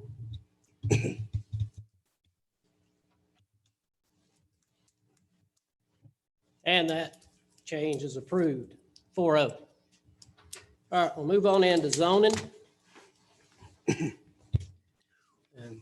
rules for our zoning process are this.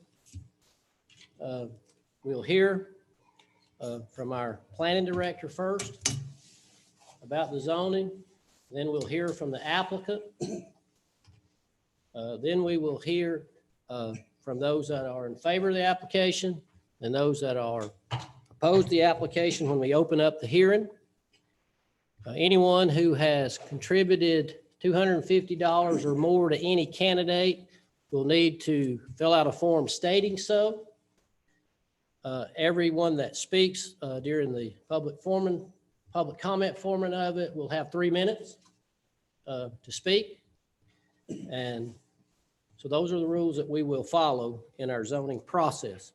So first up, we have ZA 20-21, George Butler as agent for owner's request to rezone tax map parcel 097-099 from RA residential agriculture to RS2 residential suburban 2 for the purpose of developing 194 residential lot subdivision, and this is on Dawson Forest Road East below Blacksmill Elementary. Jameson.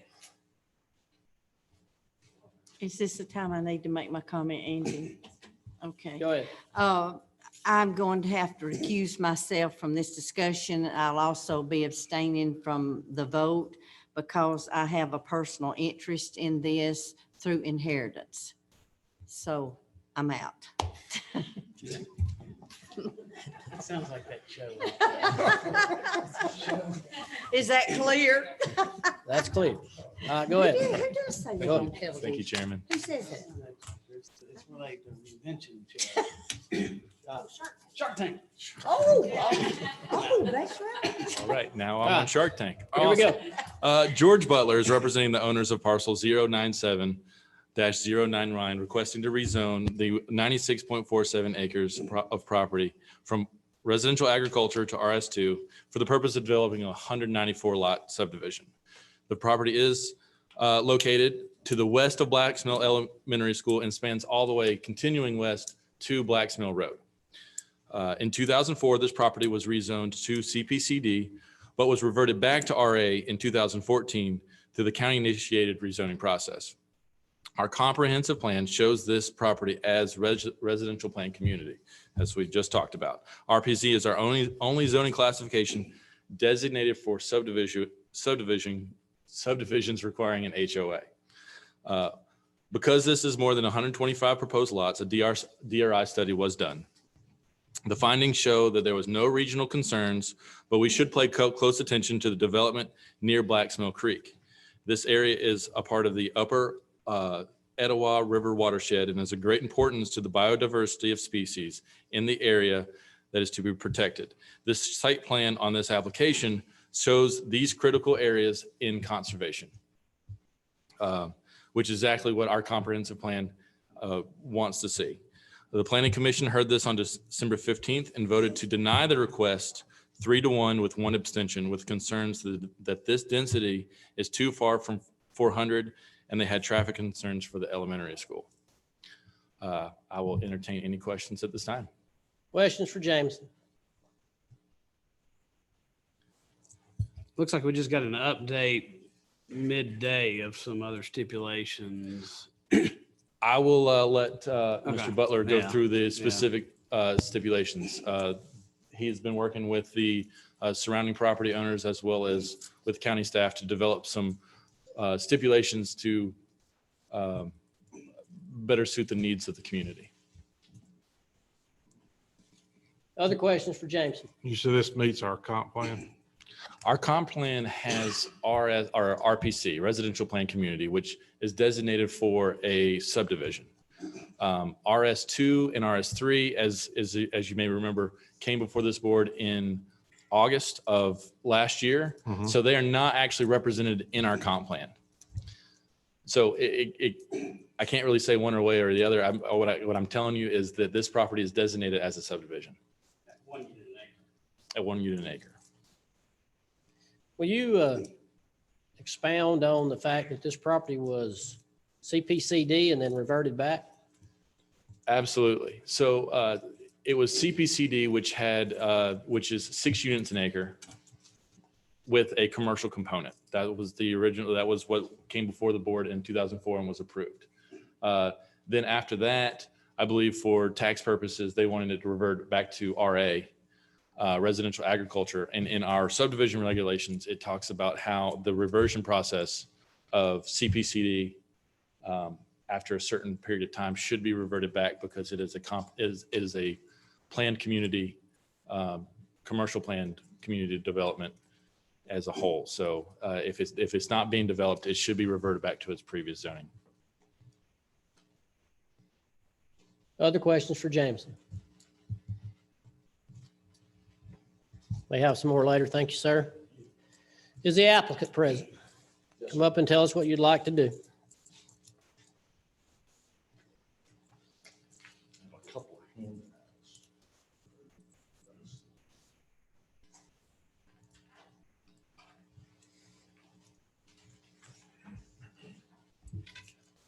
Mr. Chairman, members of the commission, my name is George Butler. I'm a lawyer. I maintain an office currently in Dahlonega at 132 Hawkins Street.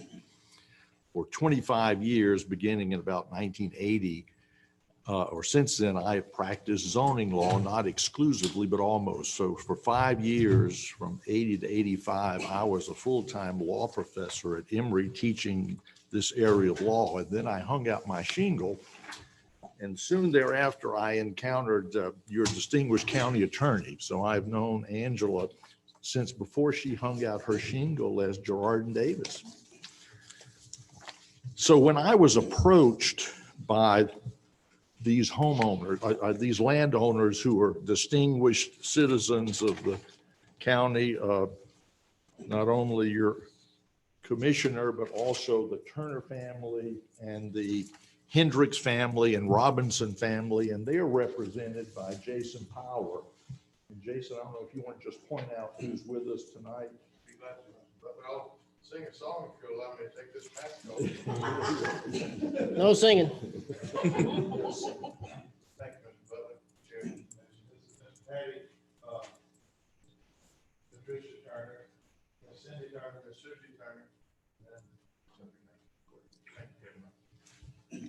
So over a period of 40 years practicing this branch of law, I don't think I've ever represented a group that I didn't believe in their case. And so I don't take every case that comes in the door. I've represented as many homeowner groups as I have developers. The Dunwoody Homeowners Association, I first got interested in Dahlonega and when I was hired by the concerned citizens of Lumpkin County. I've represented the Heard County Landowners Association. All over the state, I've worked both sides of the street, not promiscuously, but I've said it's the only way I can stay honest because they're good developers and they're irresponsible homeowner groups and vice versa. So when they came to me and asked me to take on this challenge, the first thing I did was do my homework, like I tell my students. And in doing that, I looked at your ordinance and your future land use plan, and I've given you my analysis that I did before I ever took this case. And I'm going to explain to you, just like I would in a law school class, why I believe your planning director reached the right conclusion when he said this is consistent with the comprehensive plan.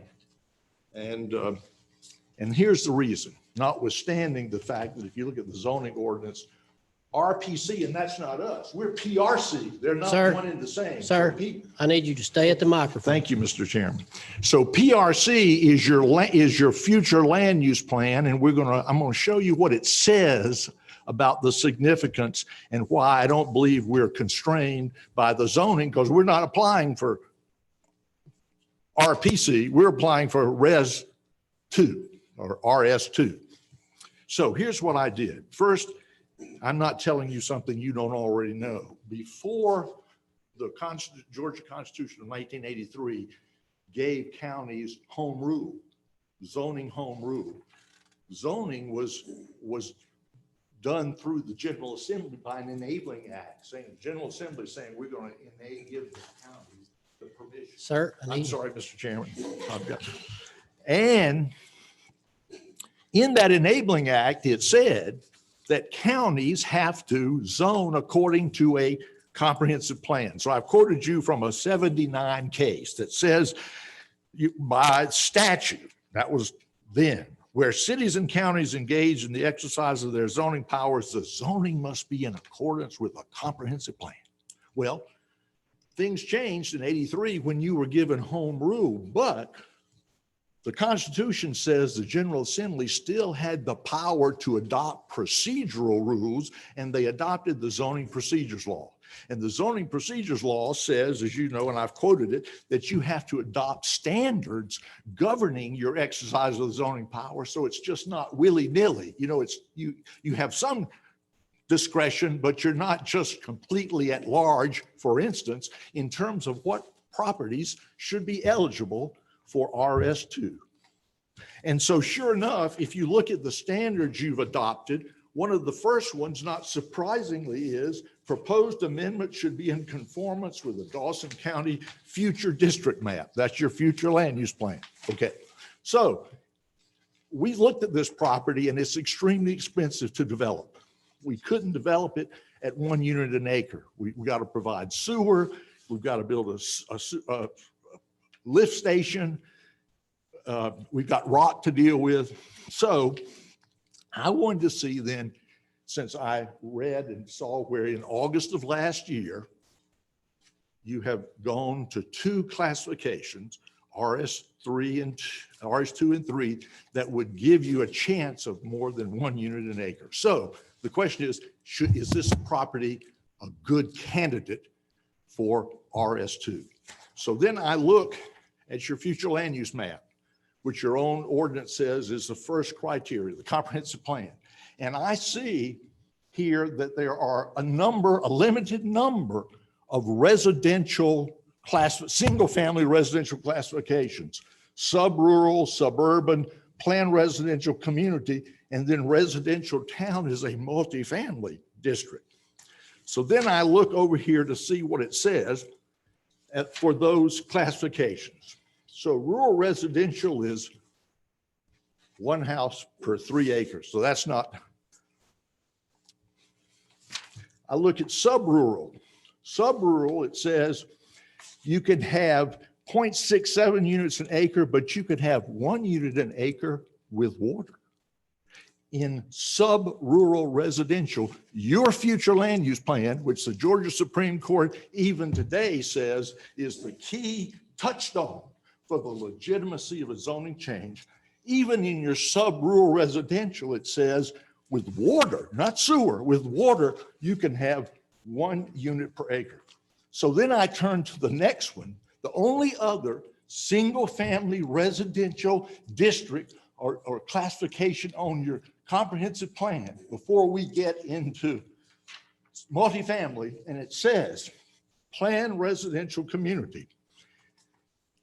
Encourage higher density housing types within walking distance of services and amenities within and adjacent to the community. This is getting to be a more urban Dawson Forest Road, not suburban residential. And if you can have 1 house per acre with water in rural, sub-rural, obviously this says higher densities, and that means more than 1 unit an acre. So otherwise, your comprehensive plan doesn't allow any single family district that is more than 1 unit an acre. And I say, here it is. And that's who we are. And if you look at the map, there are only 5 parcels in the whole county that are PRC that are more than 100 acres. So look at it. Here's your map. And 3 of those are on Dawson Forest Road. And so what did your planning director concluded? He said, well, in August of 2020, we created RS2 and RS3, And if they mean anything, then it looks to me like they're designed to go along 400 and up Dawson Forest Road.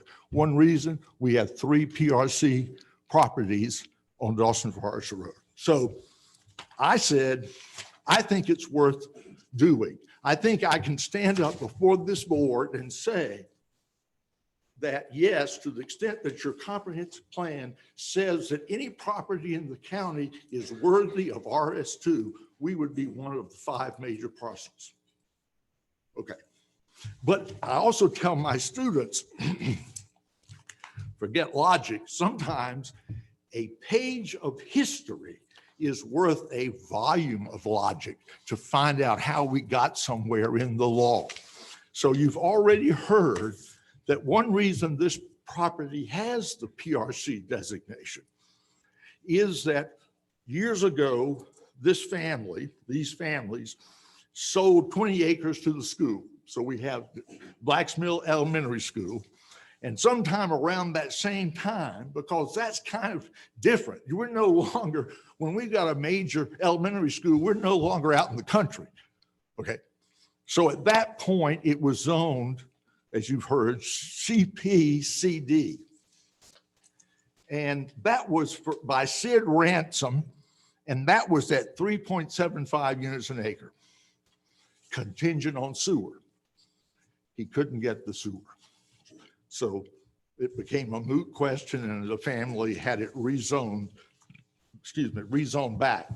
So we looked at this then and said, we're not going to go for RS3. We're going to go RS2. And the families wanted to do something that would be a legacy project. So we interested them in your new conservation subdivision, where we, as you've seen, and I haven't circulated, but this is an integral part of what we're proposing. We are devoting this orange area along Blacksmill Creek, where we own 15 acres on the other side of Blacksmill and approximately the same amount on it. So the orange is our primary conservation area, perpetual conservation along the creek. And that is 33.4 acres. Then up here at the corner of Dawson and Blacksmill, we have 17 acres. That will be as what you call in your subdivision ordinance, a secondary area. So that too will be preserved. And then this area that is crosshatched is going to be open space as well. It just won't be in perpetual conservation. There'll be detention ponds and things, but it'll be open. So when all is told, we'll have 59% open space. 45% of that will be in the conservation, perpetual conservation. So what did we do? When Jason and I met with Brooke Anderson to look at the cost of sewer. We met with Damon Gibbs, your school superintendent, and we talked to him about this possibility that we could have a connection from the back of Blacksmill down into the conservation area. We'll have a pedestrian crossing, and during the hours of 9 to 5, we could have guided school children taking, ecology field trips along Blacksmill Creek. He loved the idea. We walked it with Matt Payne. We can do it. It's level. We were concerned about a big change in elevation. It's a beautiful piney forest with pine straw all over the ground. Beautiful, flat all the way down. So then we were saying, this may make some sense. The superintendent was very encouraging. He told us the same thing that Jameson has put on his report to you. The schools have plenty of capacity. We then talked to some developers who said, I've done a project like this in Charlotte. And if you have an elementary school with the ability of families to be able to access it off the road through the same back door, it will sell like hotcakes. The values will be much higher. He said, I think I've told the story to some of you commissioners. He said, I lost my shirt on that development, but that's because it was 2008. He said, but it's been the most successful development I ever did, and I'm the proudest of it, even though I didn't make a penny. Fortunately, the banks let me off all of my loan. That was the big benefit, was that they didn't come after me. So he's seen it done and it can be done here. So again, we're being encouraged that this could work. So then what do we do? So I think I've shown you my analysis, but the history, the page of history is the building of the school, and then the fact that this was already zoned, and then as an artifact, it's shown on your comprehensive plan as PRC, knowing that if any big parcel deserves the higher density, it would be this one. And so but we don't take this for granted. So what's the first thing we did? My philosophy since I started doing zoning in Forsyth County is to send all the neighbors a letter before we ever put up a zoning sign and say, we want your input. And we did that to 50 plus people. I've sent them a total of 3 letters. We've had a Zoom meeting and we have not gotten any opposition.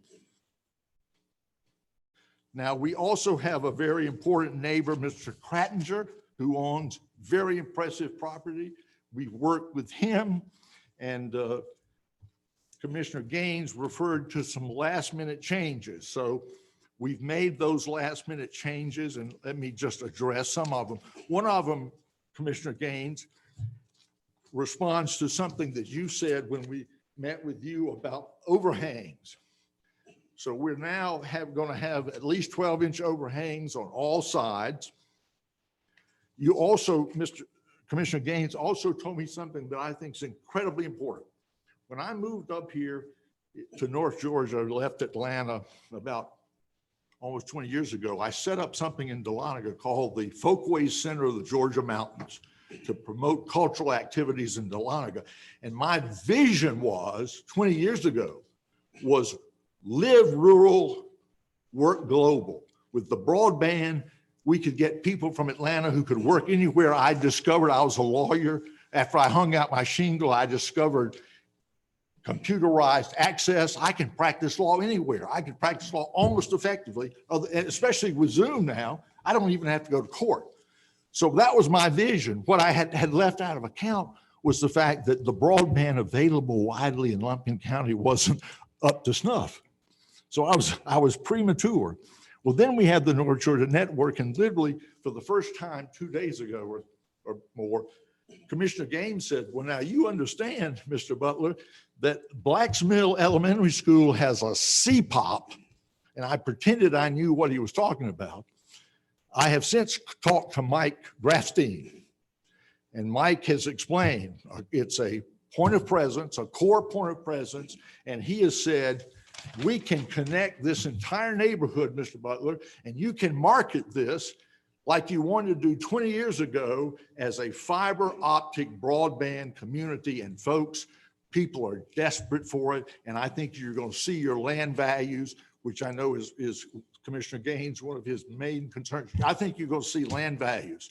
So we're going to sell that try to sell that to our developers. I think it's a no-brainer based on the figures that Mike gave me, because they will subsidize $1,500 per house cost of installation just to get these people on their customer rolls. And so that's the direction that we're going in.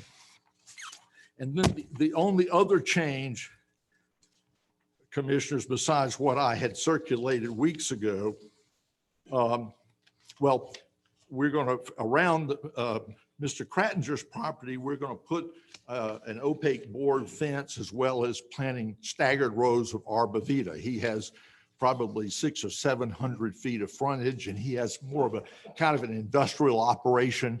And so I think it's better for both sides that we do that. And so if there's any other questions about the changes, I'll be happy to address them. So then, in response to all the comments that we got, we have formulated these conditions. And initially, as some of you may know, Darlene Haddock was concerned, and she lives over here on the far side of Blacks Mill Creek. So I worked with her. And so I think you've seen her email where she said that we had satisfied her concerns.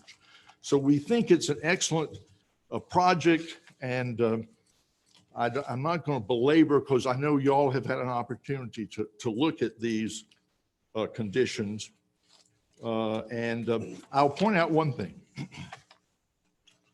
Only 9 of our 194 lots back up to other houses because we are a out of sight, out of mind, rural by design subdivision. That's what conservation is all about. So we are buffered, except for those 9 houses, we are buffered by Black's Mill, by the school, by Dawson Forest, and 4 of those 9 houses back up to Mr. Carpenter.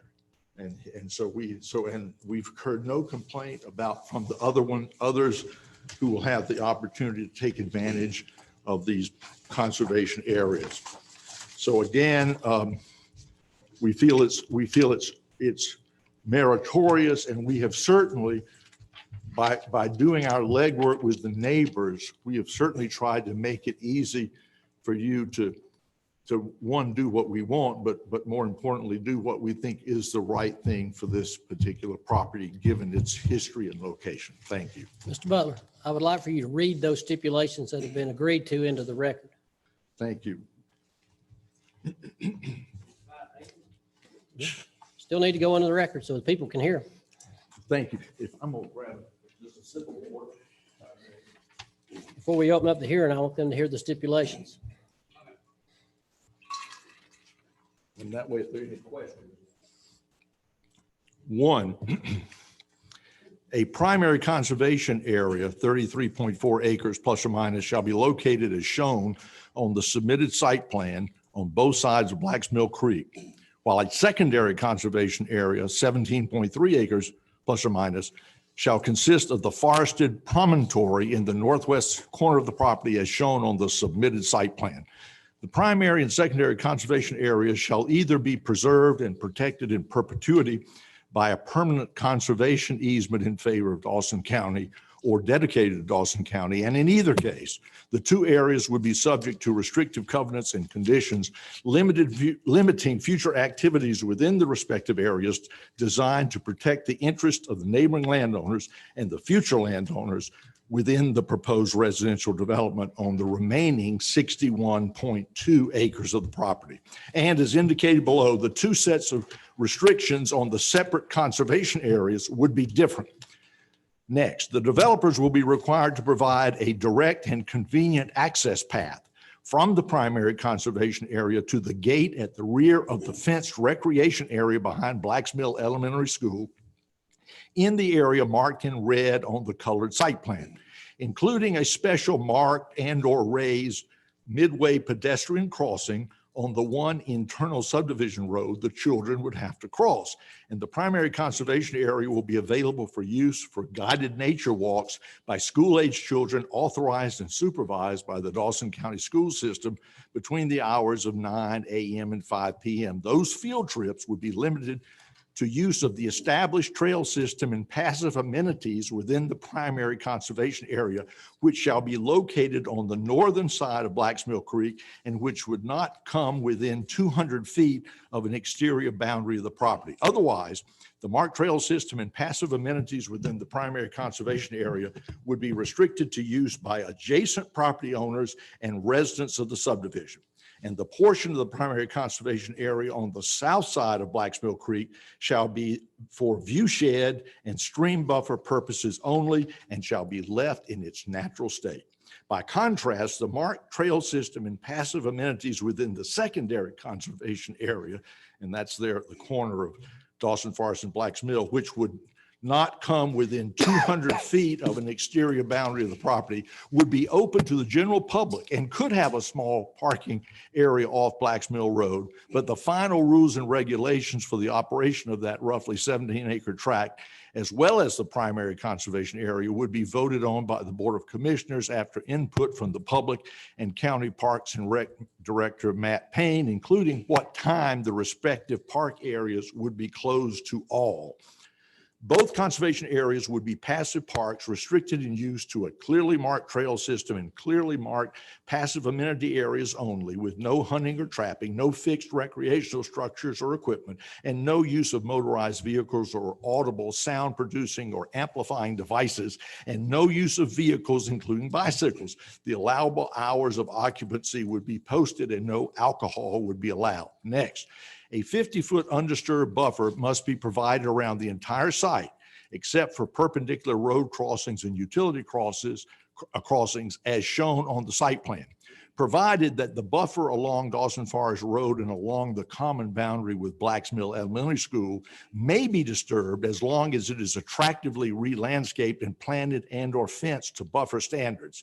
And hence, in any locations where the existing buffer is disturbed or where the existing buffer vegetation or topography would not provide an opaque screen from adjacent properties or from the public road frontage, which in this case would be Dawson Forest Road, the buffer shall be planted with vegetation and or enhanced by a fence to provide an opaque visual screen. While the site plan illustrates that an attractive opaque 6-foot fence could be erected along the interior edge of the undisturbed buffer to serve that purpose, the actual decision to use vegetation and or a fence where necessary to achieve the required opaque screen will be dictated by the different circumstances that exist along the roughly 12,750 linear feet or 2.5 miles of buffer. Provided further that a 6-foot opaque board fence shall be erected approximately 25 feet inside and along the common boundary between the subject property and Dawson County tax parcel 097148, that's the Crattinger property, on the north side of Blacks Mill Creek along the entire northern boundary of the tax parcel and proceeding down the east side a distance of at least 300 feet to the edge of the primary conservation area. And in addition, 2 staggered rows of green giant arborvitae shall be planted 12 feet on center on the outside of the fence. Next, the developers of the property shall construct the special marked and or raised midway pedestrian crossing on the internal subdivision road for use by the Dawson County school system in such a way as to encourage the parents of any elementary school age children within the subdivision to use the same instead of, to use the same internal connection to drop off and pick up their children as necessary, thus eliminating the need for related peak hour traffic on Dawson Forest Road. Next, all lots within subdivision shall be sewer. No, I'm sorry. I think we were asked to remove that by the planning director. So we will skip, although I can say that all lots shall be sewered. And we're willing to provide a connection to Blacks Mill Elementary School so that they can use the lift station that we will have to build, and we'll provide a conduit so their sewer can flow through our subdivision at no expense to them. All right, the next one, construction time shall be limited to 7 a.m., 7 p.m. Monday to Friday, and 8 to 4 on Saturday. There will be no construction on Sunday. All lighting throughout the neighborhood shall be low bleed LED down lighting so that the lighting does not bleed over the property line. Next, prior to any house sales, the developer shall install the traffic improvements on Dawson Forest Road that are indicated as required in the professional traffic study by Mark Acampora, dated October 5, 2020, and a copy of that has been submitted. And I'll point out that Mr. Acampora has recommended the building of 2 left turn lanes into the 2 entrances, 1 right turn lane for the western entrance, and that's will be a very expensive proposition. And we're committing to do those, install those in the beginning. There shall be no rentals in the subdivision unless approved by the homeowners association, and the homeowners association shall contain from the beginning of house sales and occupancy board members who are residents of the subdivision. Next, stormwater management, soil erosion controls and regulations shall be strictly adhered to given the presence of slopes in Blacks Mill Creek and its tributaries. Next, The developer shall coordinate with the Board of Education in providing access through the subdivision, including the pedestrian crossing, which will allow the regular supervised access that we mentioned earlier. Next, the location of any proposed internal sidewalk trail system, including conservation areas, must be reviewed and approved by the community development staff and Parks and Recs to ensure adequate connectivity between uses and pathways and to protect the privacy of adjacent property owners. Next, sidewalks shall be a minimum of 5 feet in width. Next, building and site design shall be consistent with the development plan as approved through this zoning process. There shall be a minimum of 1,600 square feet of heated space for each one-story house and 1,800 square feet of heated space for every two-story dwelling. Next, carriage-style garage doors with decorative hardware or other embellishments shall be used on all homes, and each home shall have not less than a 2-car garage. Next, the roofing materials on all homes shall be cedar shake, 3-tab, or architectural/dimensional -style asphalt shingles or metal as appropriate to the architectural style of each home as determined by the building. Next, all overhangs, including gables and side gables, will have a minimum of a 12-inch overhang on all sides. Next, the developer shall use a variety of techniques to avoid the monotonous appearance of identical homes. Such techniques may employ, among others, the use of differing front elevations, architectural styles, building exteriors, and other similar techniques so that no house is the same as any house directly in front or on either adjacent side of it. All roofs and gables shall be of a pitch no less than 812. This condition shall not apply to dormers, porches, bay windows, and third-floor retreats. Next, poured concrete retaining walls visible from the right-of-way must be painted or faced with stone or brick. No wooden retaining walls over 3 feet in height shall be permitted. Next, the exterior material for all homes shall consist of brick, stone, cement-based lap siding, cement-based siding panels, cedar and/or shake. Next, all roof vents, pipes, and other roof equipment except chimneys shall be located on the rear elevation and shall be painted to match the color of the roof. No above-ground swimming pools shall be permitted.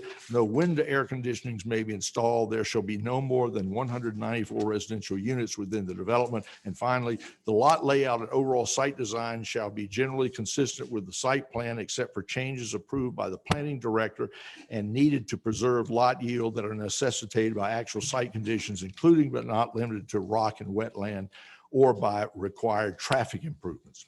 Thank you, Mr. Chairman. Okay, hold on. Any questions of the applicant?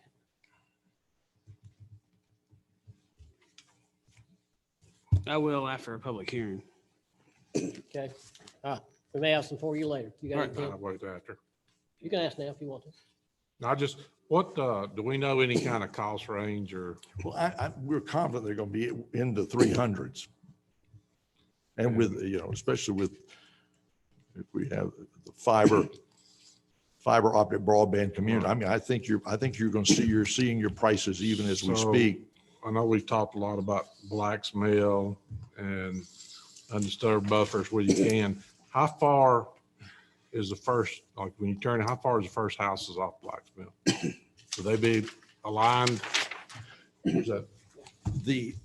As I point out to Darlene Haddock. Right here. So what the So right of way? that buffer on Black's Mill I was, think that's Dawson. that's Dawson Forest? Yeah. I mean, Dawson Forest, excuse me, I'm sorry. Dawson Forest. What's is that a 50-foot I buffer? believe it's Undisturbed? Yeah. Okay.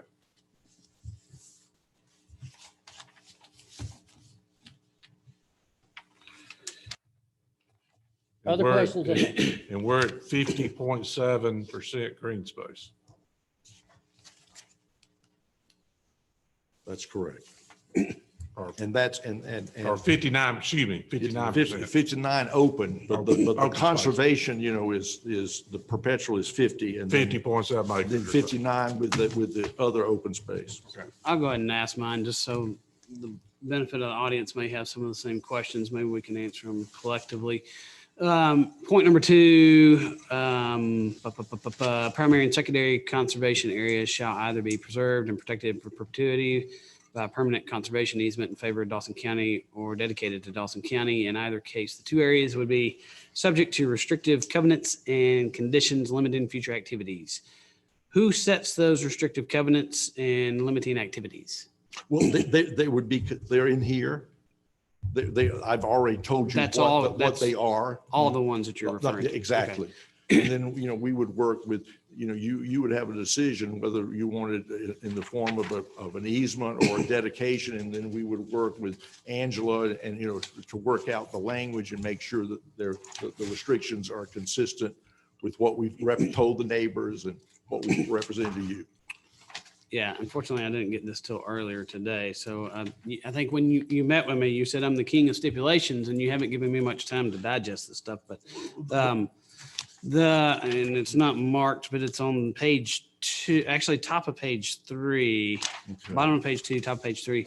The idea of the drop-off point in the subdivision for residents that live there. How do you prevent non-residents from, because I sit in the line when I drop my kids off at a different school every morning for 20 minutes. If I knew that I could run in this neighborhood and drop my kid off and be out of there and be at work quicker, then I would do that. Is there anything to prevent kids from being outside the subdivision from that being a lot more traffic coming into the subdivision for that? Well, it would obviously be a benefit to everybody but our property owners, right? So maybe I should brag that might happen. It's certainly one of the planning commissioners, brought that up and said he had seen that issue. And so, we can certainly tackle this. It's not beyond imagining that we could have one of the entrances be gated. But we would certainly, address that and I know in Dahlonega we've had a similar problem, and we got the local constabulary, the sheriff out there, and he could, they could sit there and watch cars come in and do that, and ticket them. So yeah, I don't think. We have traffic concerns out in front already, and I know that with our staffing, the sheriff would probably agree with me. We don't have enough extra people. But again, I think in some ways I think it's a nice, in a sense, a nice problem to have. It's the neighborhood that's going to take it on the chin. Yeah, and guess who they call? Oh, So that was a concern, but you potentially could gate the neighborhood, I think you said. yes. Size of the houses, you got 1,600 square feet. Would you be willing to go to an average size of 2,300 square feet? That would be a mix of single, 1 story and 2 stories. Average size of what? 2,300. 2,300. There's a representative of one of the developers we're dealing with. Okay. You want to address that? You talking about heated? 'Cause Yeah.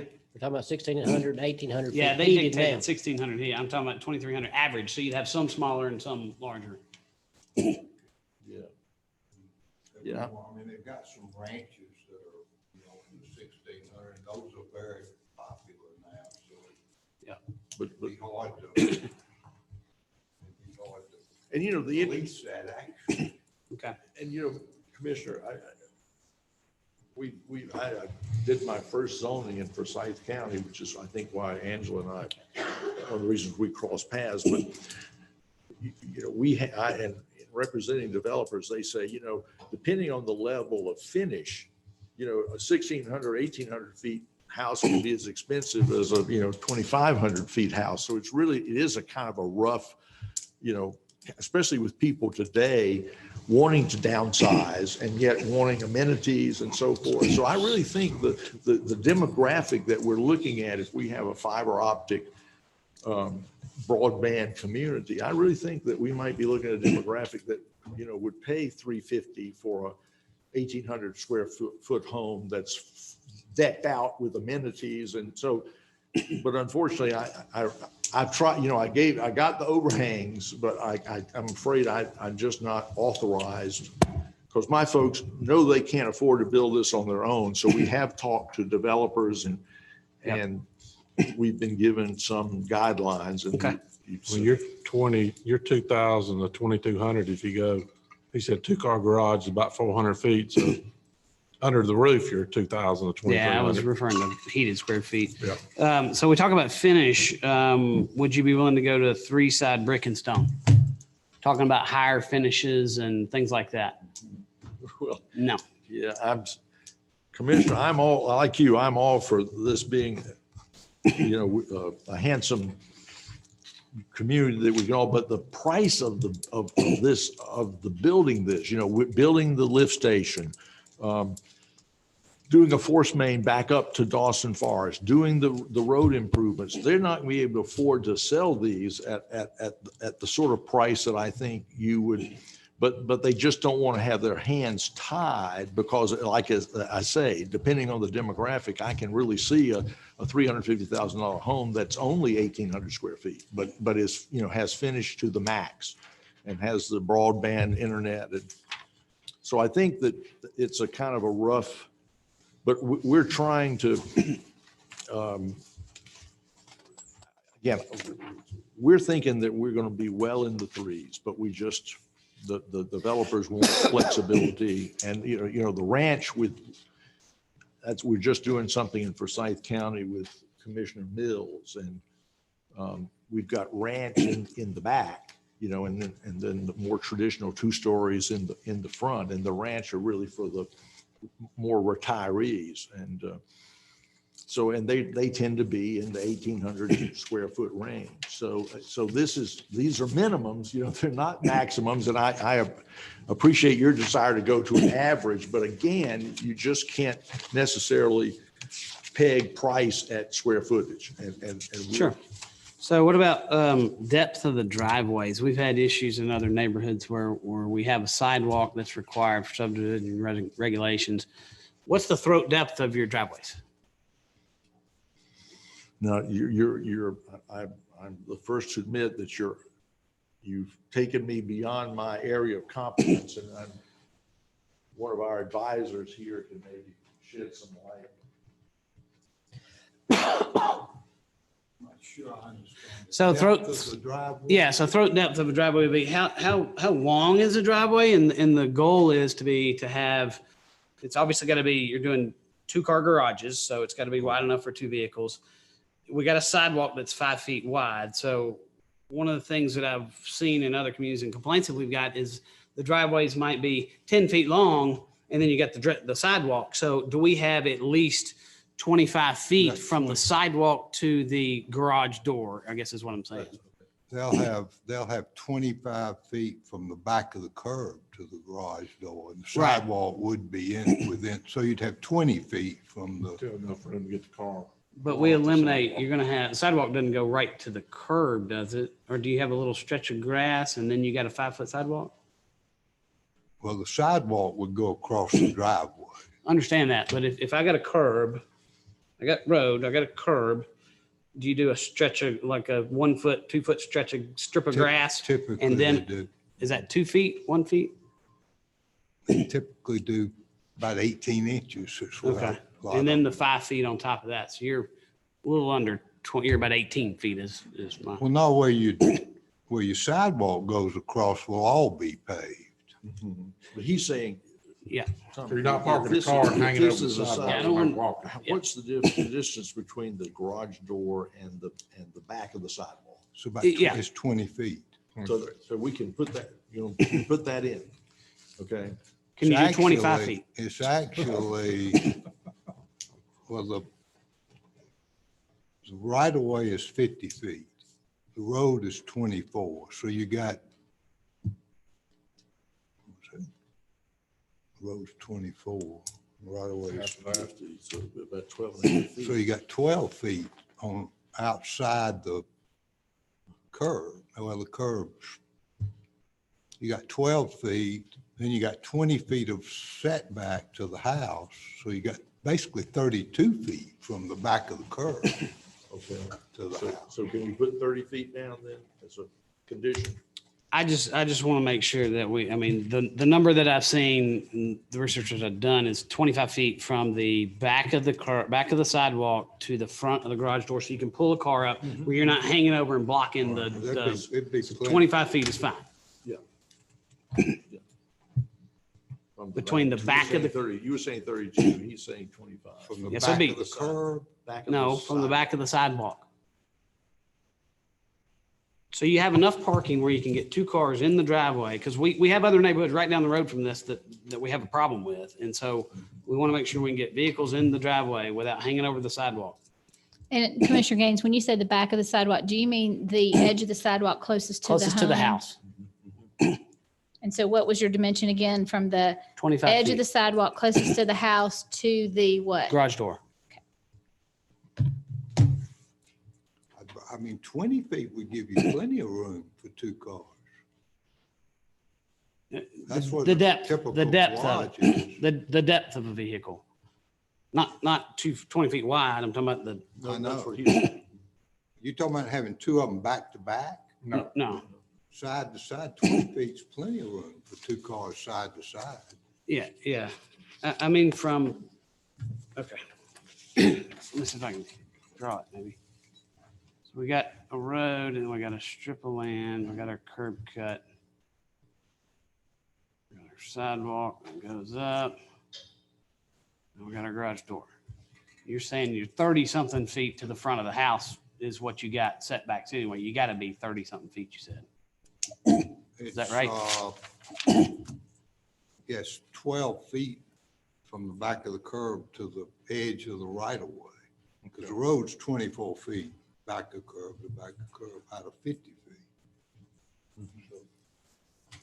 Your setbacks. See if I can't get an engineer. Can you, does that make sense? It's 32 feet from the back of the curb to the house, basically. You got 20 feet of depth there.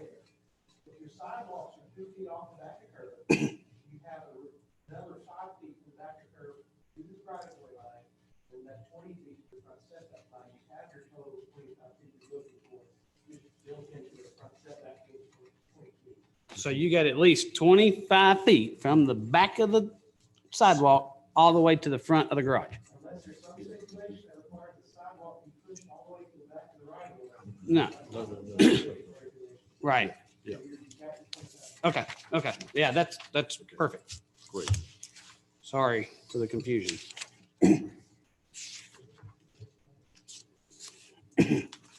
And when we can't do the three side brick and rock. I mean, I would just point out, I mean, I can take you down, to Brookhaven and show you $1 million houses that are all siding. I mean, siding is been to a lot of people more popular now than brick.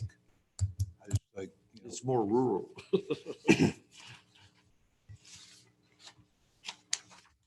Okay, that's all I got right now. Oh, yeah. Thank you. Thank you. This time I'll open up this hearing on ZA 20-21. Is there anyone here to speak in favor of the application? Anyone here to speak in favor of the application?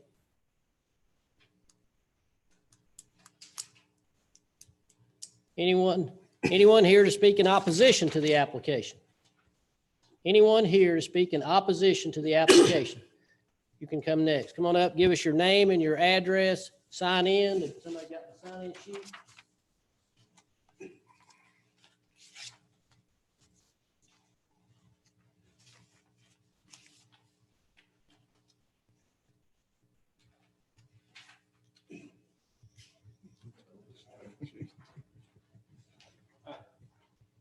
Name, your address.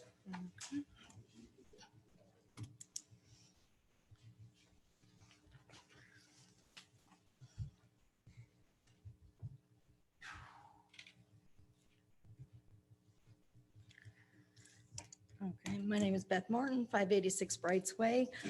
I wasn't even planning on talking on this tonight. I just come to the meeting, but it sounds like we have a lot of unanswered questions and none of us could see any of the things you guys saw as far as what it's going to look like and this and that as he was presenting.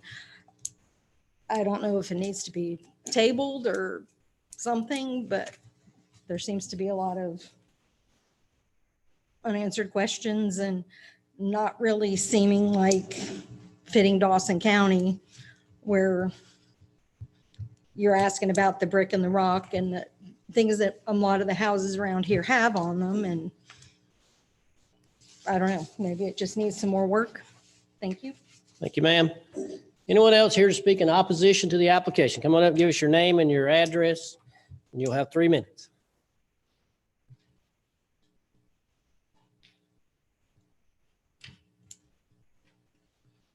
Please sign in for us, please.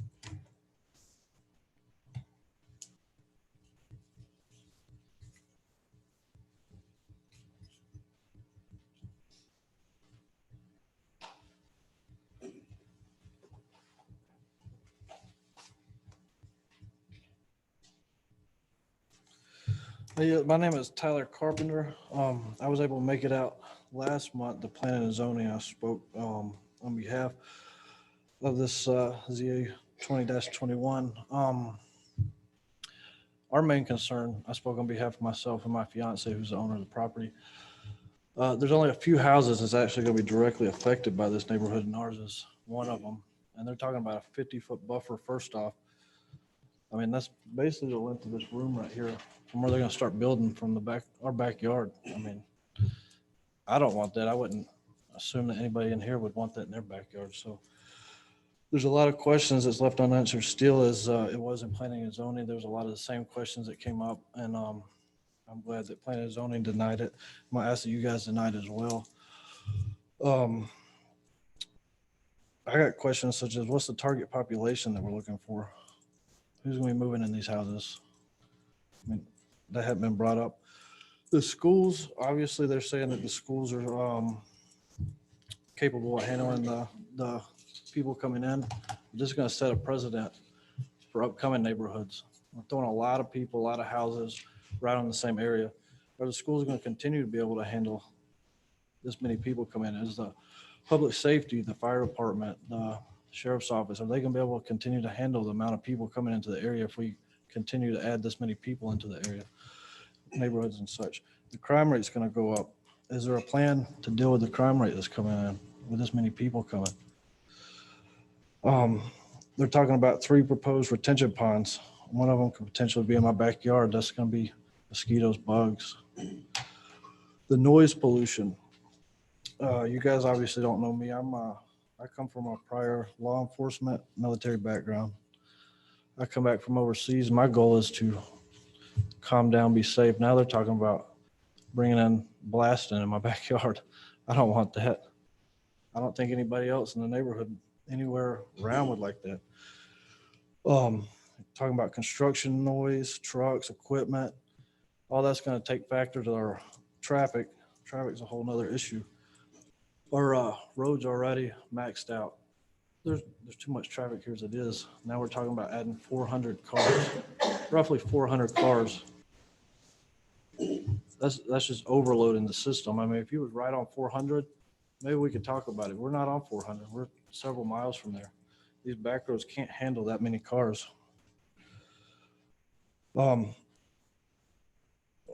looking at a walking trail.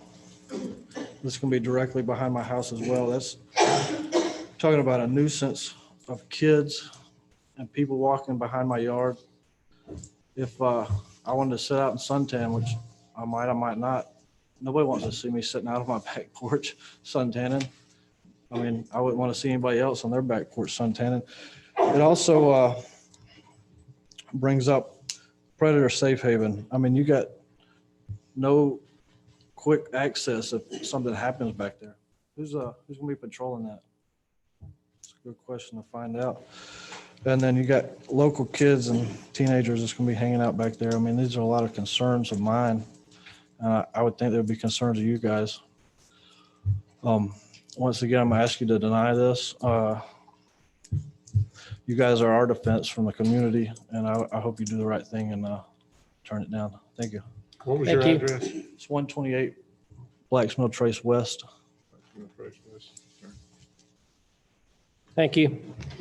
Anyone else here to speak in opposition to the application? Come on up and give us your name and your address. You'll have 3 minutes.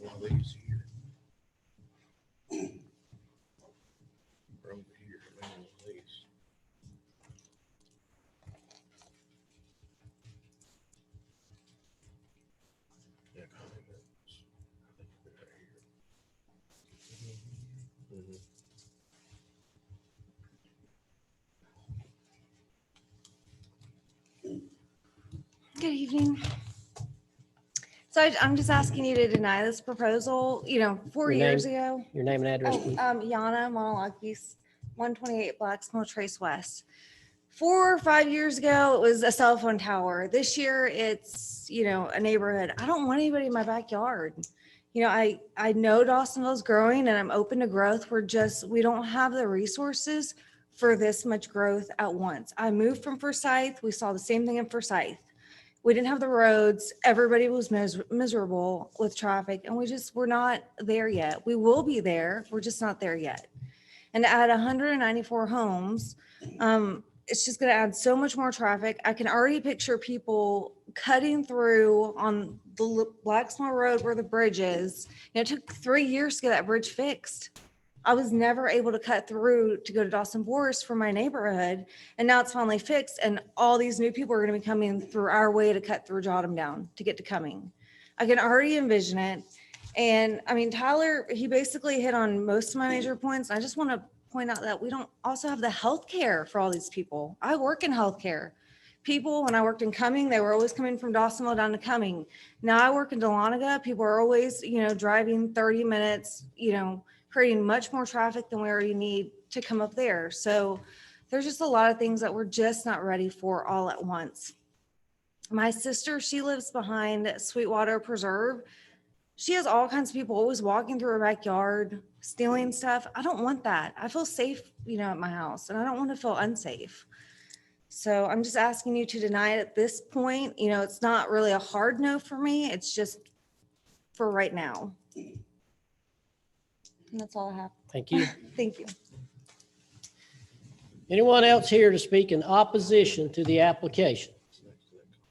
Anyone else here speak in opposition to the application? Seeing none, I'll close this here. And what's the pleasure of the board? Chairman, can we ask the owners to come back? Yeah. Or The the applicant? applicant, please? Yep.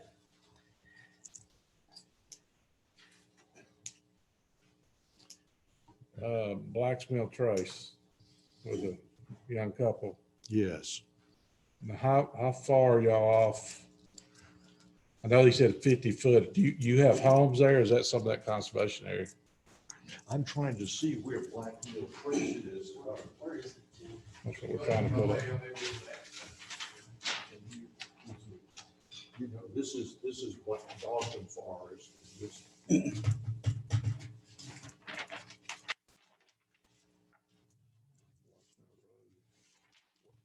Where is your house? Is it behind the school lot? Can you come up here and point it out to me, please? I think they might have come up. I think he can show you what you're talking about right here. One at a time. And Commissioner Gaines, if you could, just for the benefit of the public, make sure that everybody is seeing and hearing the conversations going on. Do you have a larger size depiction, Mr. Butler, that you could share? If they can hold it in front down here and point, this camera will. Okay, I was just an opportunity for the rest of the public to participate in the review and the discussion. But we'll need to turn around so they can see, but we'll kind of have to do both ways. Where's the camera, Laura? So the camera's here, so for everybody online, they can see, but we would need to show for them out here, so we'll kind of have to do it both ways. Here is Dawson Forest. Could you speak into the microphone too, Mr. Butler? Thank you. Here is Dawson Forest. Then here's Blacksmill Creek. Now, are you back here? We are.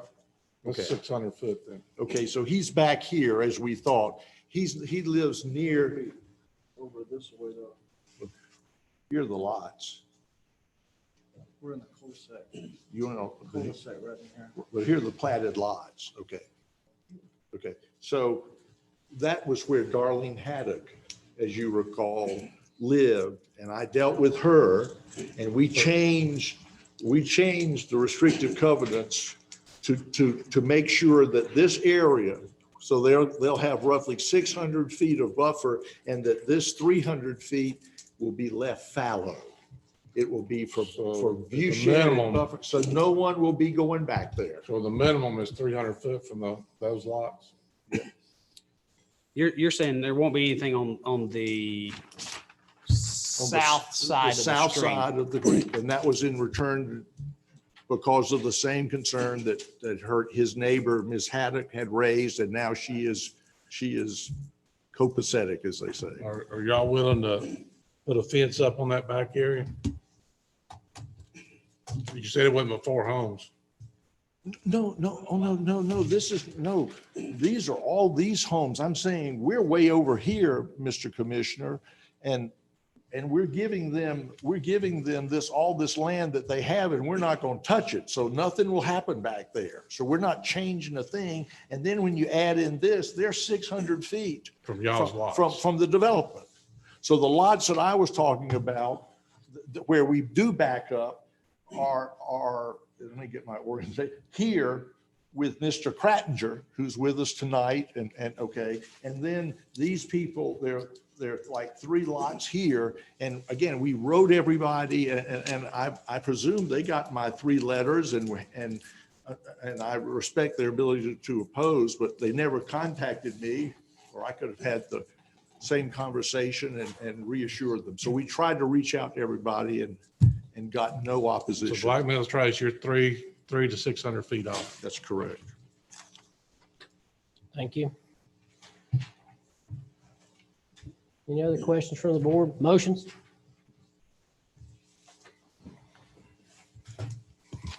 What other,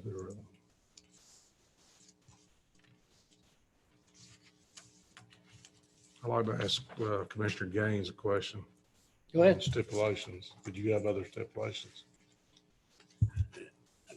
You know, we're not to discussion yet, but I'm still trying to digest the whole thing. You know, one question that was not necessarily answered, but alluded to, that you might be able to gate the neighborhood.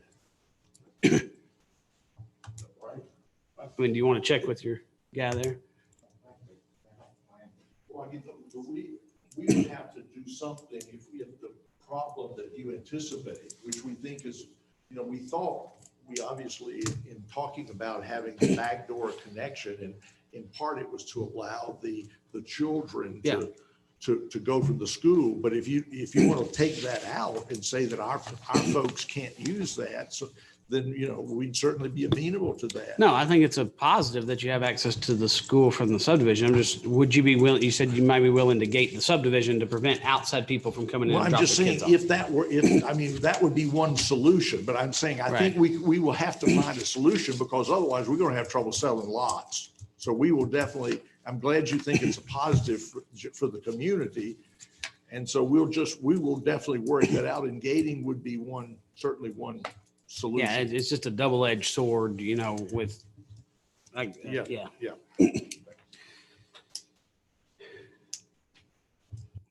And I do have concerns with square footage, and I personally need more time to digest it. But one thing that we've run into, and you've got it in here, no wooden retaining walls. This should be an easy one for you, over 3 feet.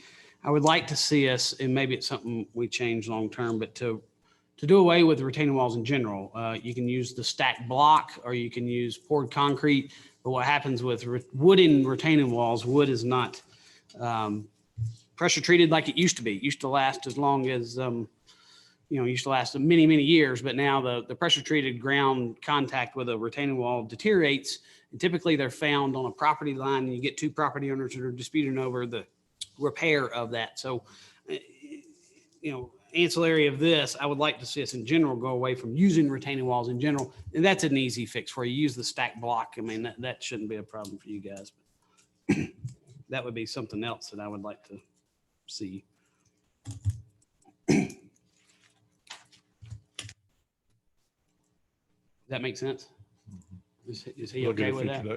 And I wonder is there something like, the old railroad ties that are creosoted, or that, No, you need to go to a concrete block or a poured wall, which is not going to deteriorate like the wood materials do.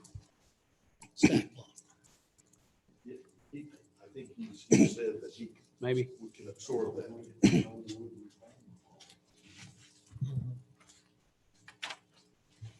So he's willing to do that? Okay. So he's willing to do no wood retaining walls. But you don't know about gating it. I don't believe he's wanting to do that unless he has to.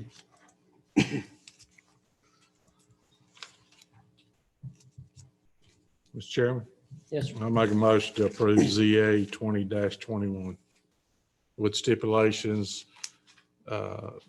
read in the record, striking the wood retaining walls and making them concrete or block. Have a motion for approval of ZA 20-21. Do I have a second? I'll second.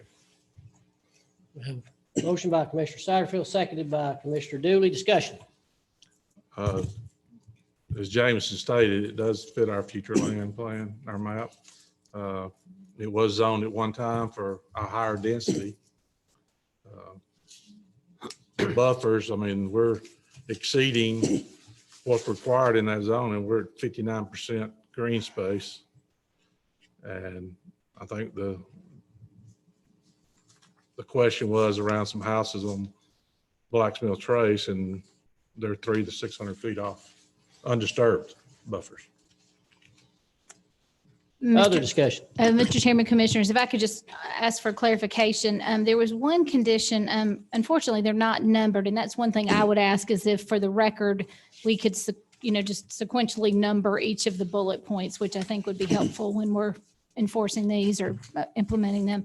But this condition's on page 3 at the top. It has some red line in it. Mr. Butler, as he was reading it, made a comment that staff had asked him to remove that, and then kind of made a few comments about what that should be. But can we read that condition as it should be in the record? Because I think it's not as written.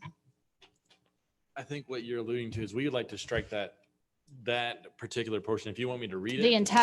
That entire bullet That point? entire bullet point, yes, ma'am. That's going to be up to the Etowah Water, not us. Because, yeah, Okay. exactly, because that refers to the development of of water or sewer line that would provide for Blacksmill Elementary, which they have agreed to, but that is not something that we can really stipulate, nor do we want to keep that in our stipulations, which they will handle once they develop. The first clause that says all lots within the subdivision shall be sewer and irrigated. I would say we just strike that entire bullet point because it wasn't read. He alluded to it, but it wasn't read at all. The neighborhood has to have sewer to it because that is one of our zoning regulations for this.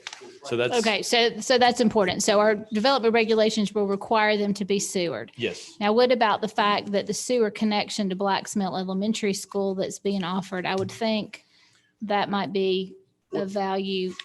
It's not, As well, it would be. To Once us, again, that's not something that's under Dawson County's so jurisdiction. you're not interested in doing that for the So we're school system? not interested in doing that, and they can have that. They've had that agreement with Etowah Water and Sewer, so that will be enforced. How do you on that. memorialize that? Because once they get this, they walk out the door and they're saying they're going to do it. And I believe him. He's an honest looking guy, but Term to Etowah. We have no, So they have all the marketing leverage. we don't.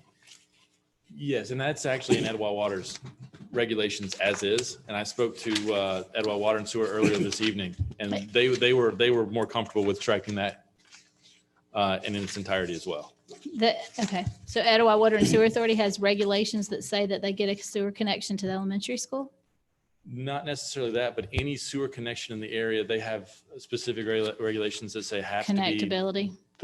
have to be by the developer and have to be to a certain standard for the area. So Okay, hold on. I'm going to have you Okay. talk the microphone when you talk. Okay. Nobody can hear you. I'm just concerned as to whether you want to lose that connectivity offer Right. is where I'm going, And but they- I and- understand. And they're not under the developer impact fee, so they can demand a dedication in exchange for providing sewer, and they do. So if the intention is to delete that condition, then I think we want to perhaps amend your motion, Commissioner That would be Satterfield. number 8. I didn't number them all. They're actually Oh, 20, you did number them? 28 stipulations. Okay. And that would be deleting number 8 of the 28. Yes, I believe that's right. Only other comment I wanted to make is there was a lot of discussion about the depth of driveway, and I think we ended up on an agreement with respect to that 25 feet, and it was described in a particular way. Do we want to add that as a condition? Let me ask James a question. I think it was- During plan review in y'all's specs, will that show that in your specs, your subdivision specs? Your setbacks and your driveways and sidewalks? In the respect of, well, RPC doesn't have really any necessarily defined setbacks. Okay. In its zoning regulations, and our subdivision regulations don't speak to any type of setback for vehicles and driveways. So I believe to answer your question is no. Okay. So if you want to know that you're getting that 25-foot depth, then I think we need to add it as a condition and specify how that would be measured. Condition, let me change my motion again. Approval with the 28 conditions, striking number 8, adding number 29 for driveways, the minimum 25 feet from the back of the sidewalk to the front of the garage. Back of the sidewalk being the closest point Point of the towards the house. sidewalk to the house. Okay, and I'm sorry to keep interrupting. I count that there's 29 conditions I missed one. existing, and Kristen does as well, with the removal of 8. So the added condition would be number 30. Okay. And can you state that again? Was that clear as to how we would measure the 25 feet? 25-foot setback on the driveway, the length of the driveway from the back of the curb near the house to the front of the garage. Not A curb, minimum- sidewalk. Sidewalk. Excuse me. Back of the sidewalk nearest the house to the front of the garage, a minimum 25 foot. And then my last point of clarification, when you started your motion, Commissioner Satterfield, you mentioned no wood retaining walls. And I'm sorry, I'm seeing this for the first time tonight, but was that related to an existing condition, or does that also That's, need to be? The condition, I'm sorry if I Go may. ahead. The condition says poured concrete retaining walls visible from the Which right of way number, must be Jameson? painted. I don't have mine numbered. It's I on page, apologize. it's on page 4. It's 1, 2, 3, 4 up from page 4. Fourth bullet point up. Poured concrete retaining walls visible from the right of way must be painted or faced with stone or brick. And then it currently reads, no wooden retaining walls over 3 feet shall be permitted. That's And taken out. Just That was strike- taken out strike that to out. Strike over That's 3 striking that feet out. height. No wooden retaining wall. no wooden retaining walls must be concrete or block is what the Just leave it a concrete block, no matter what size they are. Okay, so that condition, which is my number 23, would say poured concrete retaining walls visible from the right of way must be painted or faced with stone or brick. No wooden retaining walls shall be permitted. Correct. So I think as a matter of procedure, I think we had an amended motion. So is there an amended second? I'm not sure we got an amended second.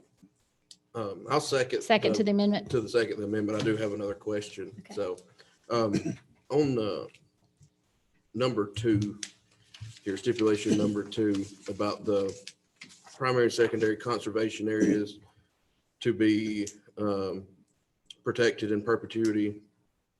If the county decides that they don't want to retain ownership of that property, do we have an option for that if we didn't want to, like, will it be put in like where the homeowners would, it would be in perpetuity and in conservation, but the county wouldn't actually retain ownership of it?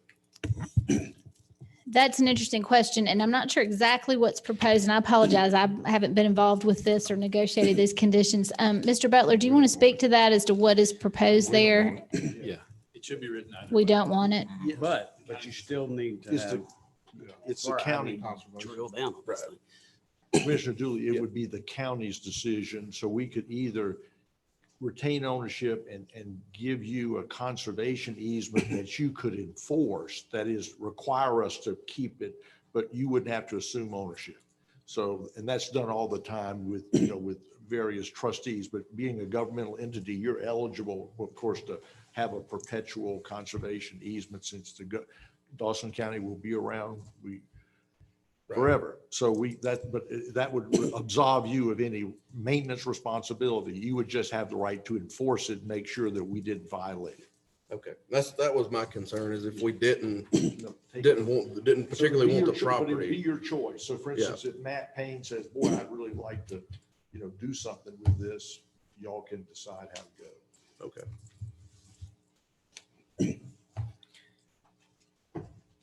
We're not making a change to that? Well, am I hearing that the county would not want that dedication? I mean, it provides the option of the permanent conservation easement or the dedication. I mean, we could say or dedicated. I mean, a dedication would assume that you need to accept it. That could come at a later date. Yeah. It's written so you can go either way. With the county can take it over and maintain it and use it as a passive park, or it can decide to leave it up to the homeowners association. So that was the intention, not to make a decision right here of either way, but Right. have that option later down the road if we want to take it over. That's what I was wanting to make sure of. So is what that- if we add in at the county's discretion? If your concern is that there'll be some kind of forced dedication Right. based upon the stipulation, what if we just add there where it says will be protected in perpetuity by a permanent conservation easement in favor of Dawson County or dedicated to Dawson County in the county's discretion? Does that make you more comfortable? Yeah, I mean, I think, In the county's discretion. Means the same thing, but yes.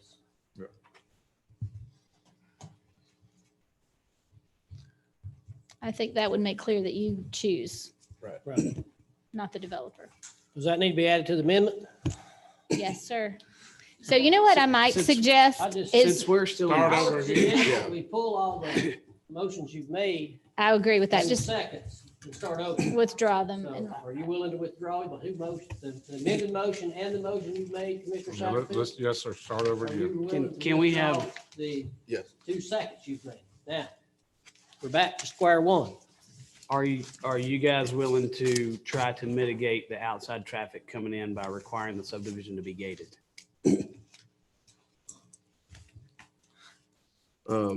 Yeah, I mean, I think so, but I don't know about making it a requirement right now. I don't know that we might or not try to table it and figure out a solution to that before it seems like we've already made several changes to the motion, and it's obviously that there's some things that still need to be worked out.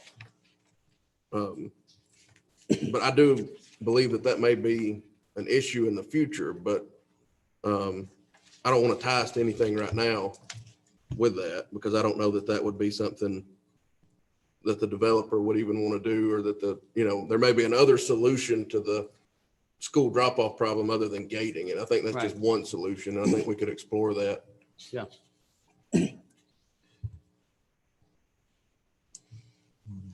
So do I have a motion? Let me see if we're gonna change this. Chairman, my motion is approve ZA 20-21. The council, how many did you come up with? 30 with the addition, with the addition? 30 Well- stipulations? 30 In stipulations. red? Actually, it'll be 29 if you take out the number 8. So Okay. With 29 stipulations, we're gonna scratch number 8, dealing with Etowah. The poured wall, retaining walls visible. The right of way must be painted, faced with stone or brick, no wood retaining walls. and that's condition number 23. 23. And then there's an addition of the condition number, now it will be number 29 after removal of number 8. 29. Let's add the verbiage. That's the one at the The driveway depth. driveway depth. Driveway depth shall be a minimum of 25 feet from the back of the sidewalk nearest the house to the garage opening. And you have What number was it where we added the verbiage? That'll be number 29 now. 29. the verbiage I to believe that's number 2. number 2, I believe. We added. Oh, I'm the sorry. county. And then condition number 2 would be modified. Say at the county's discretion, Mhm. add that to the end of the paragraph, Add to the end of the first phrase. first phrase. Correct. Right, so we have a motion with the 29 stipulations and the changes that are made to 4 of those stipulations. Do I have a second?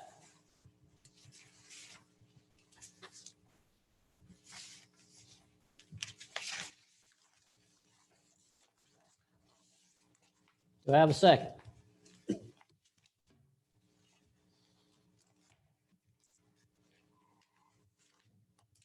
I'll second it for further discussion. Is there any discussion? Oh, go Go ahead. ahead. You go. No, go ahead. My only thing I think that is left is what Chris was talking about with the pedestrian crosswalk in the school intersection. I don't want that to be a problem that we're stuck with later on down the road if people start dropping their kids off in there. And I don't know how to fix that, to put it in a stipulation right here. And that's my concern with it. And I agree with that. I mean, again,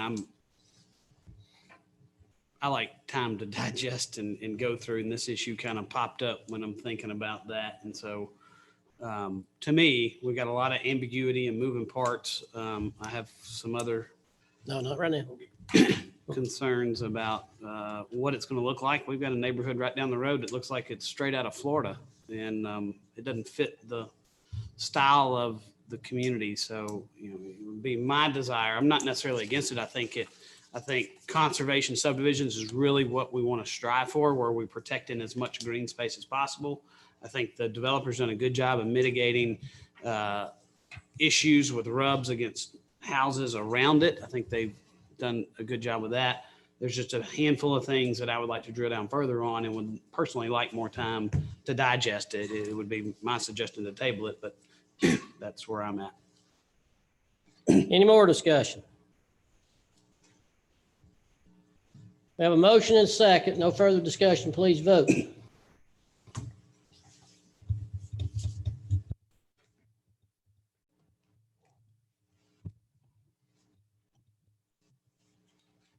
All right, so that's 2-2, so it doesn't pass and doesn't fail. Do I have any other motions? I make a motion that we table, where are we at now? ZA 2021. ZA 2021 to our next voting session to allow some additional time to mitigate concerns. I'll second that. So a motion from Commissioner Gaines, seconded from Commissioner Dooley to table till the next voting session, which would be in February. Do we have that date? Is that the 18th? Okay, February the 18th. Discussion. I'm kind of on the same page as Chris. I think it's very close. And I know, you know, just in conversations with the developer, that this is something that we can say that this is what we're looking for as far as conservation type subdivisions. And I don't want to, if it means a couple extra weeks for us to get it right, I don't have an issue with that. So. All right, I have a motion and a second to table. Any further discussion? Hearing none, please vote. All right, motion passes table 3-1. All right, so we'll take it up again on February the 18th, at which time hopefully we'll have answers to your question. All right, moving on. ZA 20-23. Miles Hansford and Talent request to rezone tax map parcel 113-044-006 from COI Commercial Office Institutional to CHI Commercial Highway Intensive for the purpose of developing a garden center. This is at Prominence Court and Kylo Church Road. James. Chairman. As you stated, Miles Hansford Talent is requesting a rezone. It's 2.4 acres at parcel 113-044-006. It's currently commercial office institutional, and they are looking to rezone to commercial highway intensive. Also a new classification that was generated at the August 2020 update to the land use resolution.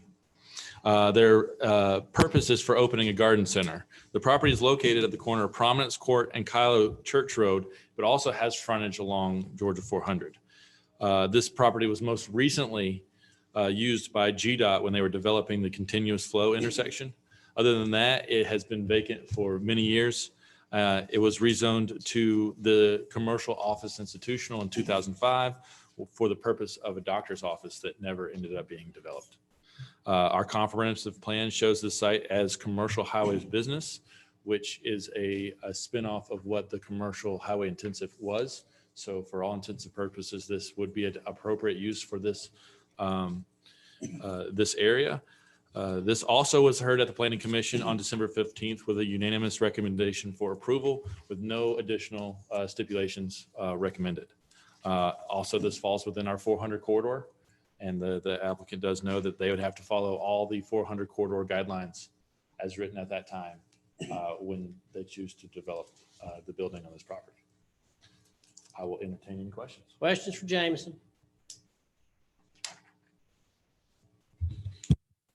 One of the things that we dealt with on the last move of a garden center was tractor trailer to make sure we can't see them from the roads. Is that going to be an issue here?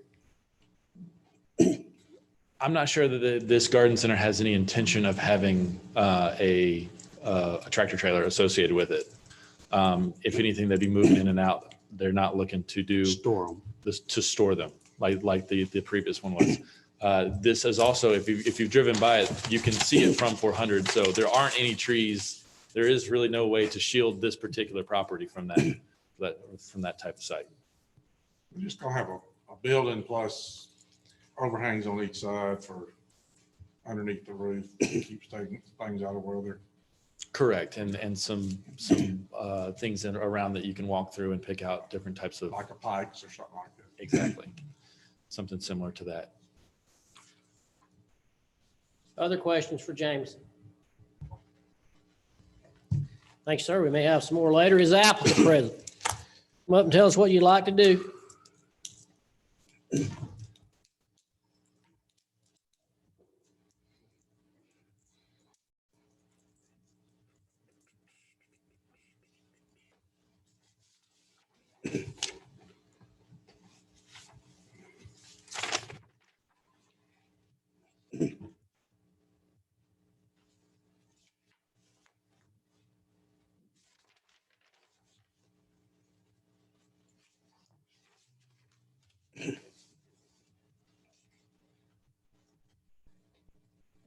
Mr. Chairman, Commissioners, thank you for the opportunity to speak. My name is Jonathan Beard.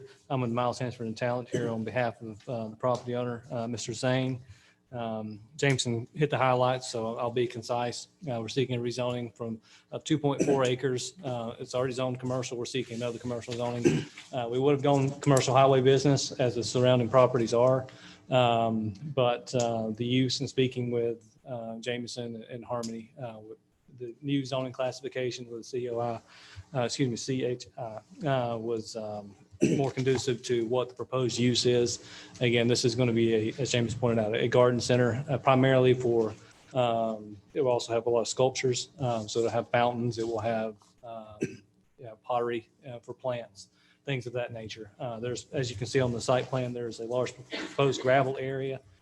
This is where all this will be stored. The site plan does show a 10-foot landscape strip all around the property. So that there will be some shielding there. We're proposing a 5,000 square foot building with pole barns located on opposite sides of that. I do have a rendering of what the proposed elevation would be, and I can Can you pass it around? absolutely.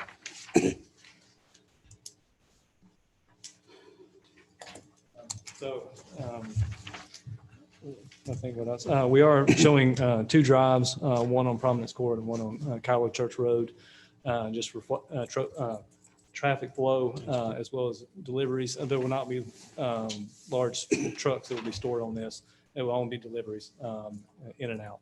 So I think we have 25 proposed parking spots, which meets the, 20 meets the requirements.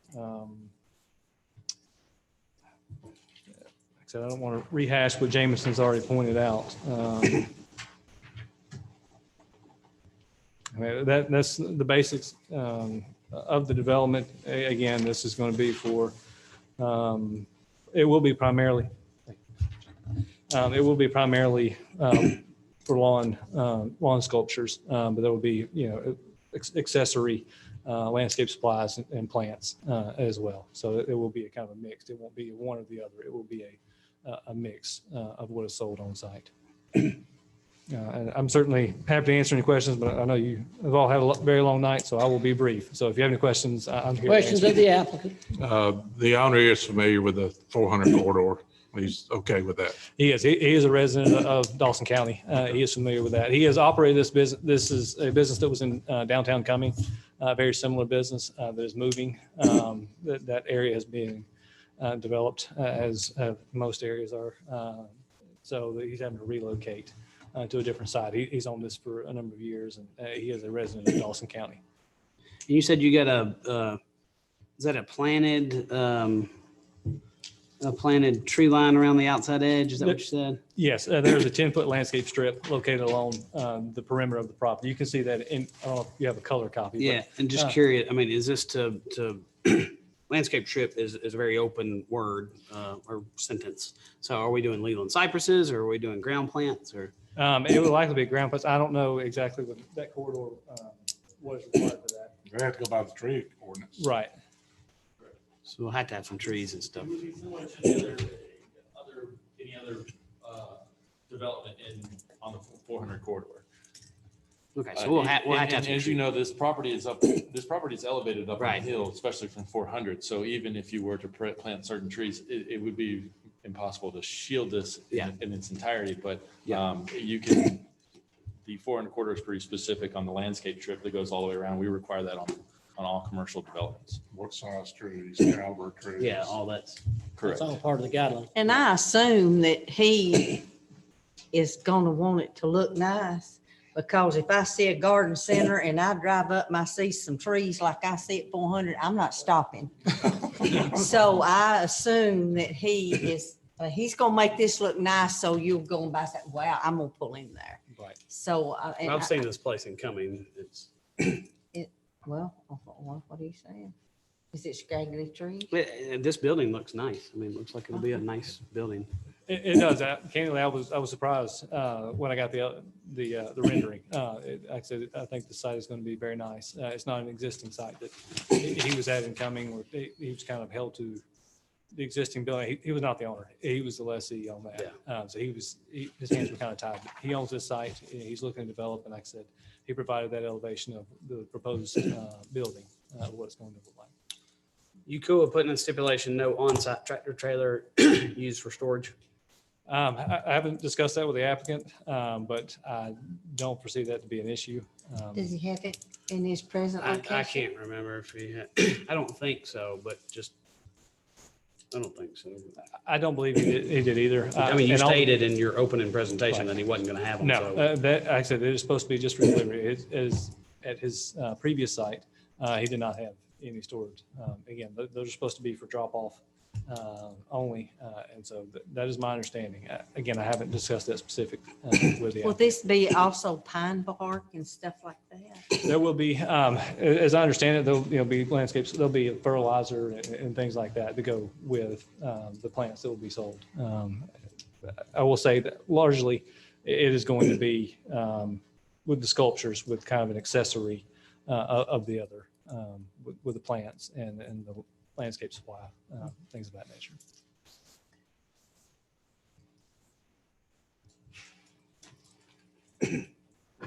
Any other questions of the applicant? Thank you, sir. We may have some more later. I'll open this hearing. Is there anyone here to speak in favor of the application? Anyone here to speak in favor of the application? Seeing none, anyone here to speak in opposition to the application? Anyone here to speak in opposition to the application? Seeing none, I'll close that hearing. What's the pleasure of the board? Motion to approve ZA 20-23. Motion by Commissioner Fawcett for approval. Do I have a second? Second. Second by Commissioner Dooley. Discussion. Would you be willing to put in that stipulation to be consistent with the other one we did? It doesn't sound like it's gonna be an issue, but just to be consistent with the other one. Well, I just don't think it's necessary. But I mean, if that's, is that what the rest of you think we ought to do? With that one there, the 400 corridor guidelines don't stipulate anything about that, do they? No. I just know the last one we had, Mhm. where it moved from, they just had trailers that were right on the side of the, and that kind of mitigates your views and things like that. And part of our 400 overlay guidelines is to try to beautification and things like that. And I mean, I don't think it's going to be an issue either, but I was just trying to be consistent with what we did on the other one. Well, on 53, they didn't have any guidelines. All we did on 400. I mean,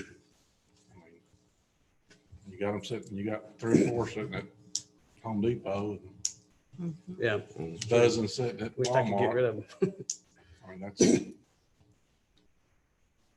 Well, I just don't think it'll be an issue, so I'm gonna let my motion stand like it is. Okay, any other discussion? Hearing none, please vote. And that's approved 4-0. CA 2027 was moved to February the 18th due to advertising things. So we'll move on to new business. First up, we have consideration of request for funding for comprehensive security system upgrade. That was presented to you about a month ago at $1 million and approximately $1.5 million.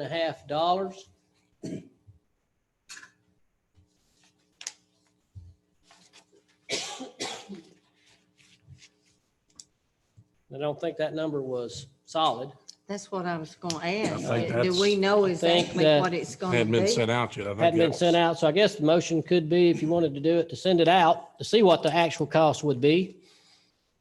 Don't we have, don't we, well, I don't guess we do. We don't have to set it to put it in Splosh, do we? Ms. Vicky, we have to set the number before we send it out, Because we're setting a number in Splosh. not to exceed or something. Not necessarily. I don't see how we can do that. This hasn't been bid out yet, right? But we completely. are setting a dollar amount in Splosh in our project list of $1.5 million. So, I mean, obviously it can go over that and we would just use 1.5 in Splosh and then cover the difference in whatever else. We've done that in the past. Yeah. Hopefully it'll come in under. Yeah, Oh, I know. if Splosh is approved. Yep. Chairman, I make a motion to send it out for, I guess, a bid. RFP, RFP. request for proposal. Mhm. That hasn't been done, correct? Yes, it has been done or no? Yeah, No. okay, so motion is to send it out for request for proposal. Second. Motion by Commissioner Satterfield, seconded by Commissioner Dooley. Discussion. I'd like just to make sure that the sheriff's folks are involved in the whole process from the forefront, because there was some back and forth who was responsible for it. In that RFP, so you got to say in the whole process. Make Other sure we get discussion. what they need. So when it's put out for bid, since it's the courthouse and the jail, it's gonna be put out for bid as one system? Yes, Okay. one vendor. Or from a vendor, whatever, many, we may get Right. several bids, Yeah. several proposals. And they would need to make sure they engage the sheriff, because obviously the sheriff would know about his portion in the jail, and then maybe IT here in this portion.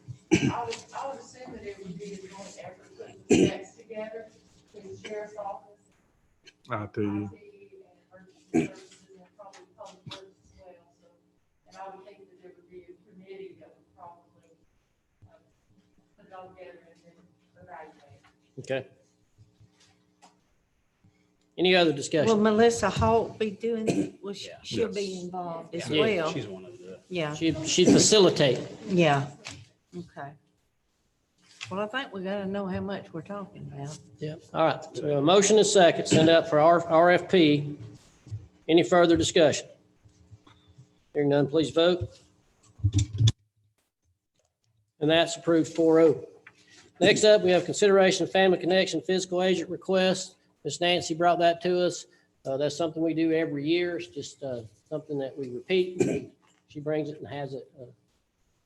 Is there any other discussion needed? Motions? Motion to approve. Motion by Commissioner Fawcett. Second. Who seconded? Second by Commissioner Gaines. Discussion. Hearing none, please vote. And that's approved 4-0. Next up, we have consideration of Veterans Memorial Park Pavilion rental fee. Matt brought that to us. What was that amount? Do you remember? He put it in line with the big pavilion at Rock Creek. Yeah, one's 200 for residents. 200? Okay. 300 for Non-resident. yeah. Any other information needed there?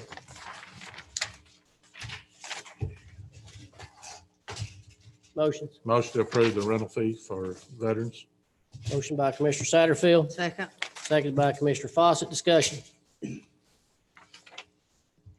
Hearing none, please vote.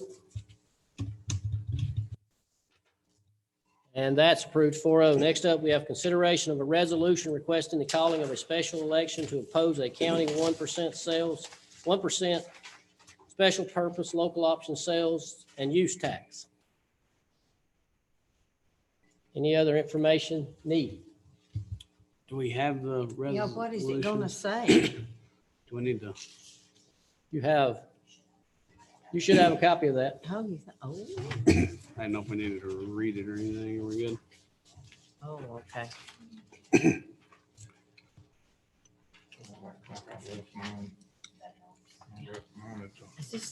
Is this just my copy? And you add the exhibits, which are the project list for the city as well as the county, correct?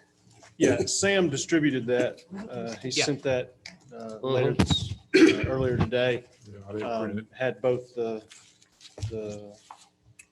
resolution and then the exhibits is, yes, the county's project list showing the level 2 projects, and then the remainder as other county projects. And then obviously, yes, the last exhibit was the city's project list. Yeah, all that's there. Yep. Should be in your package. Yep. And we're doing this because there's not an intergovernment agreement? That's correct. Correct. Okay. You have to do them every 6 Years. years. Got an exhibit A, which is the verbiage that would be on the thing. And then exhibit B, which is the list for the county. And exhibit C, which is the list for the city. That's not it. Oh, yeah. Any other information needed?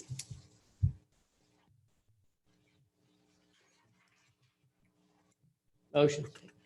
I'll make a motion to approve the presented resolution requesting the calling of the special election to impose 1 cent special purpose local option sales tax. Sales and use tax. Sales and use tax. As Motion by presented. Commissioner Gaines. Do I have a second? Second. Second by Commissioner Satterfield. Discussion. Hearing none, please vote.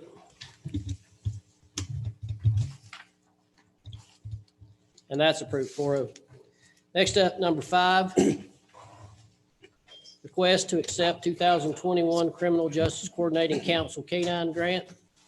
That was presented earlier tonight by the Sheriff's Department. That's a $112,200 grant. That's an annual thing for K-9 officers. Any other information needed? Motions? Motion to accept the K-9 grant. Motion by Commissioner Fawcett, Second. second by Commissioner Satterfield. Discussion. Hearing none, please vote.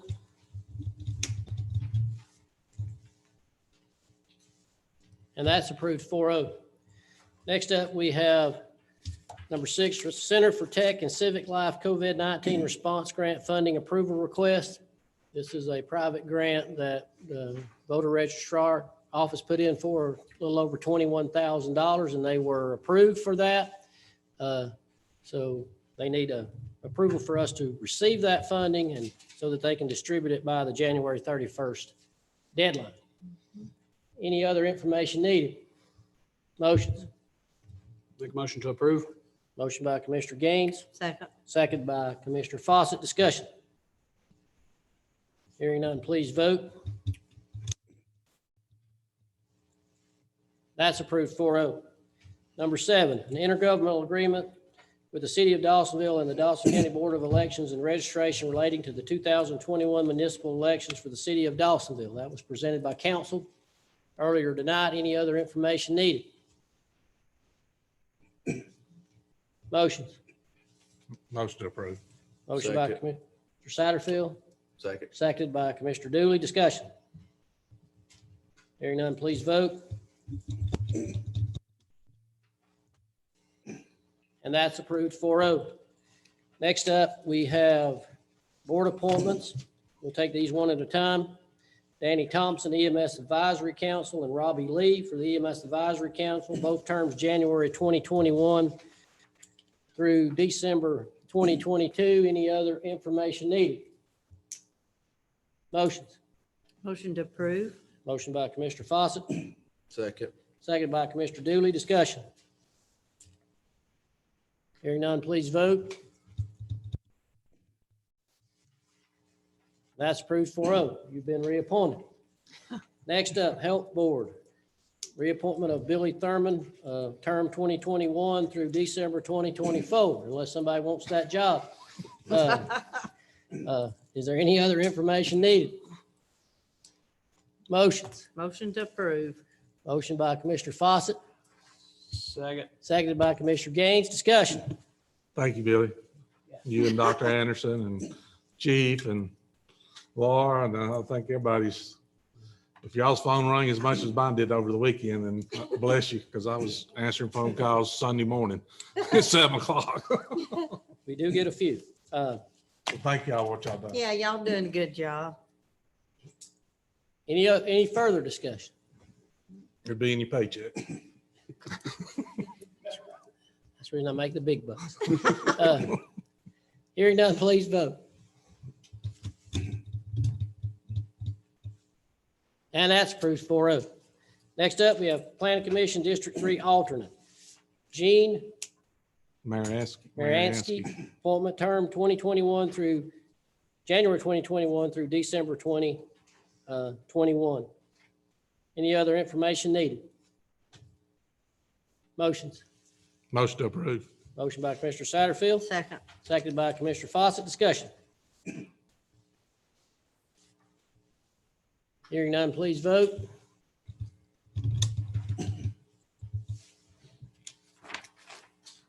And the last thing that we have under new business is as Vicky brought forward earlier, the financing options for the purchase of a ladder truck. And we have some financing options that are available there, but we also have the option to pay for this thing through Splosh 6, which we have the money to do, which would be my recommendation to the board, that we just fund this thing through Splosh 6 reserves without going into financing it and paying interest. So what's the pleasure of the board in reference to the ladder truck? I make a motion that we pay it through the SPLOST 6 funding. Motion by Commissioner Fawcett, Second. seconded by Commissioner Satterfield. Discussion.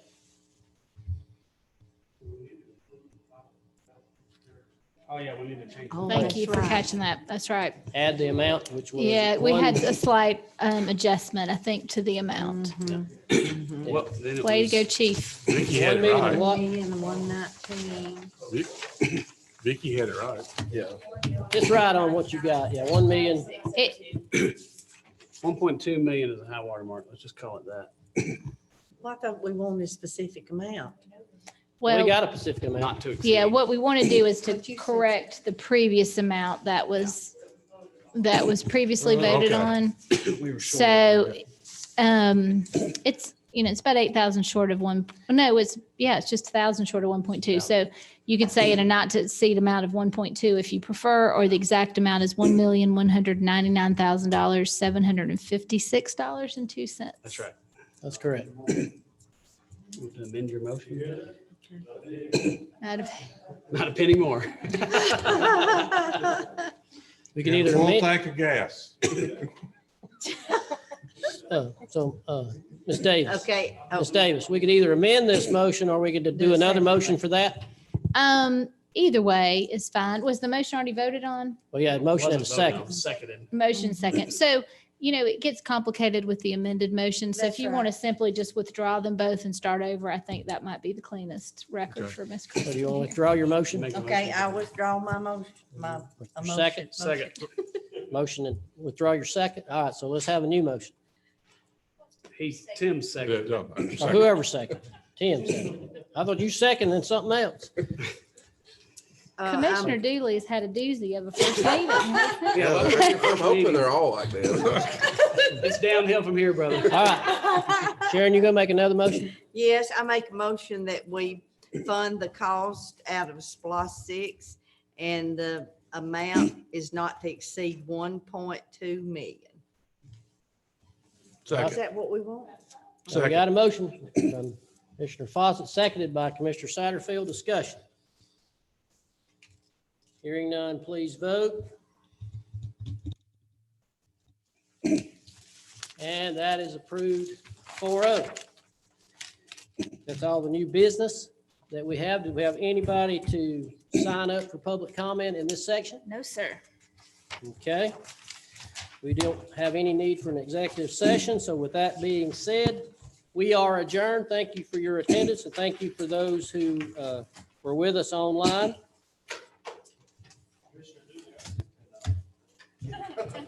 Right.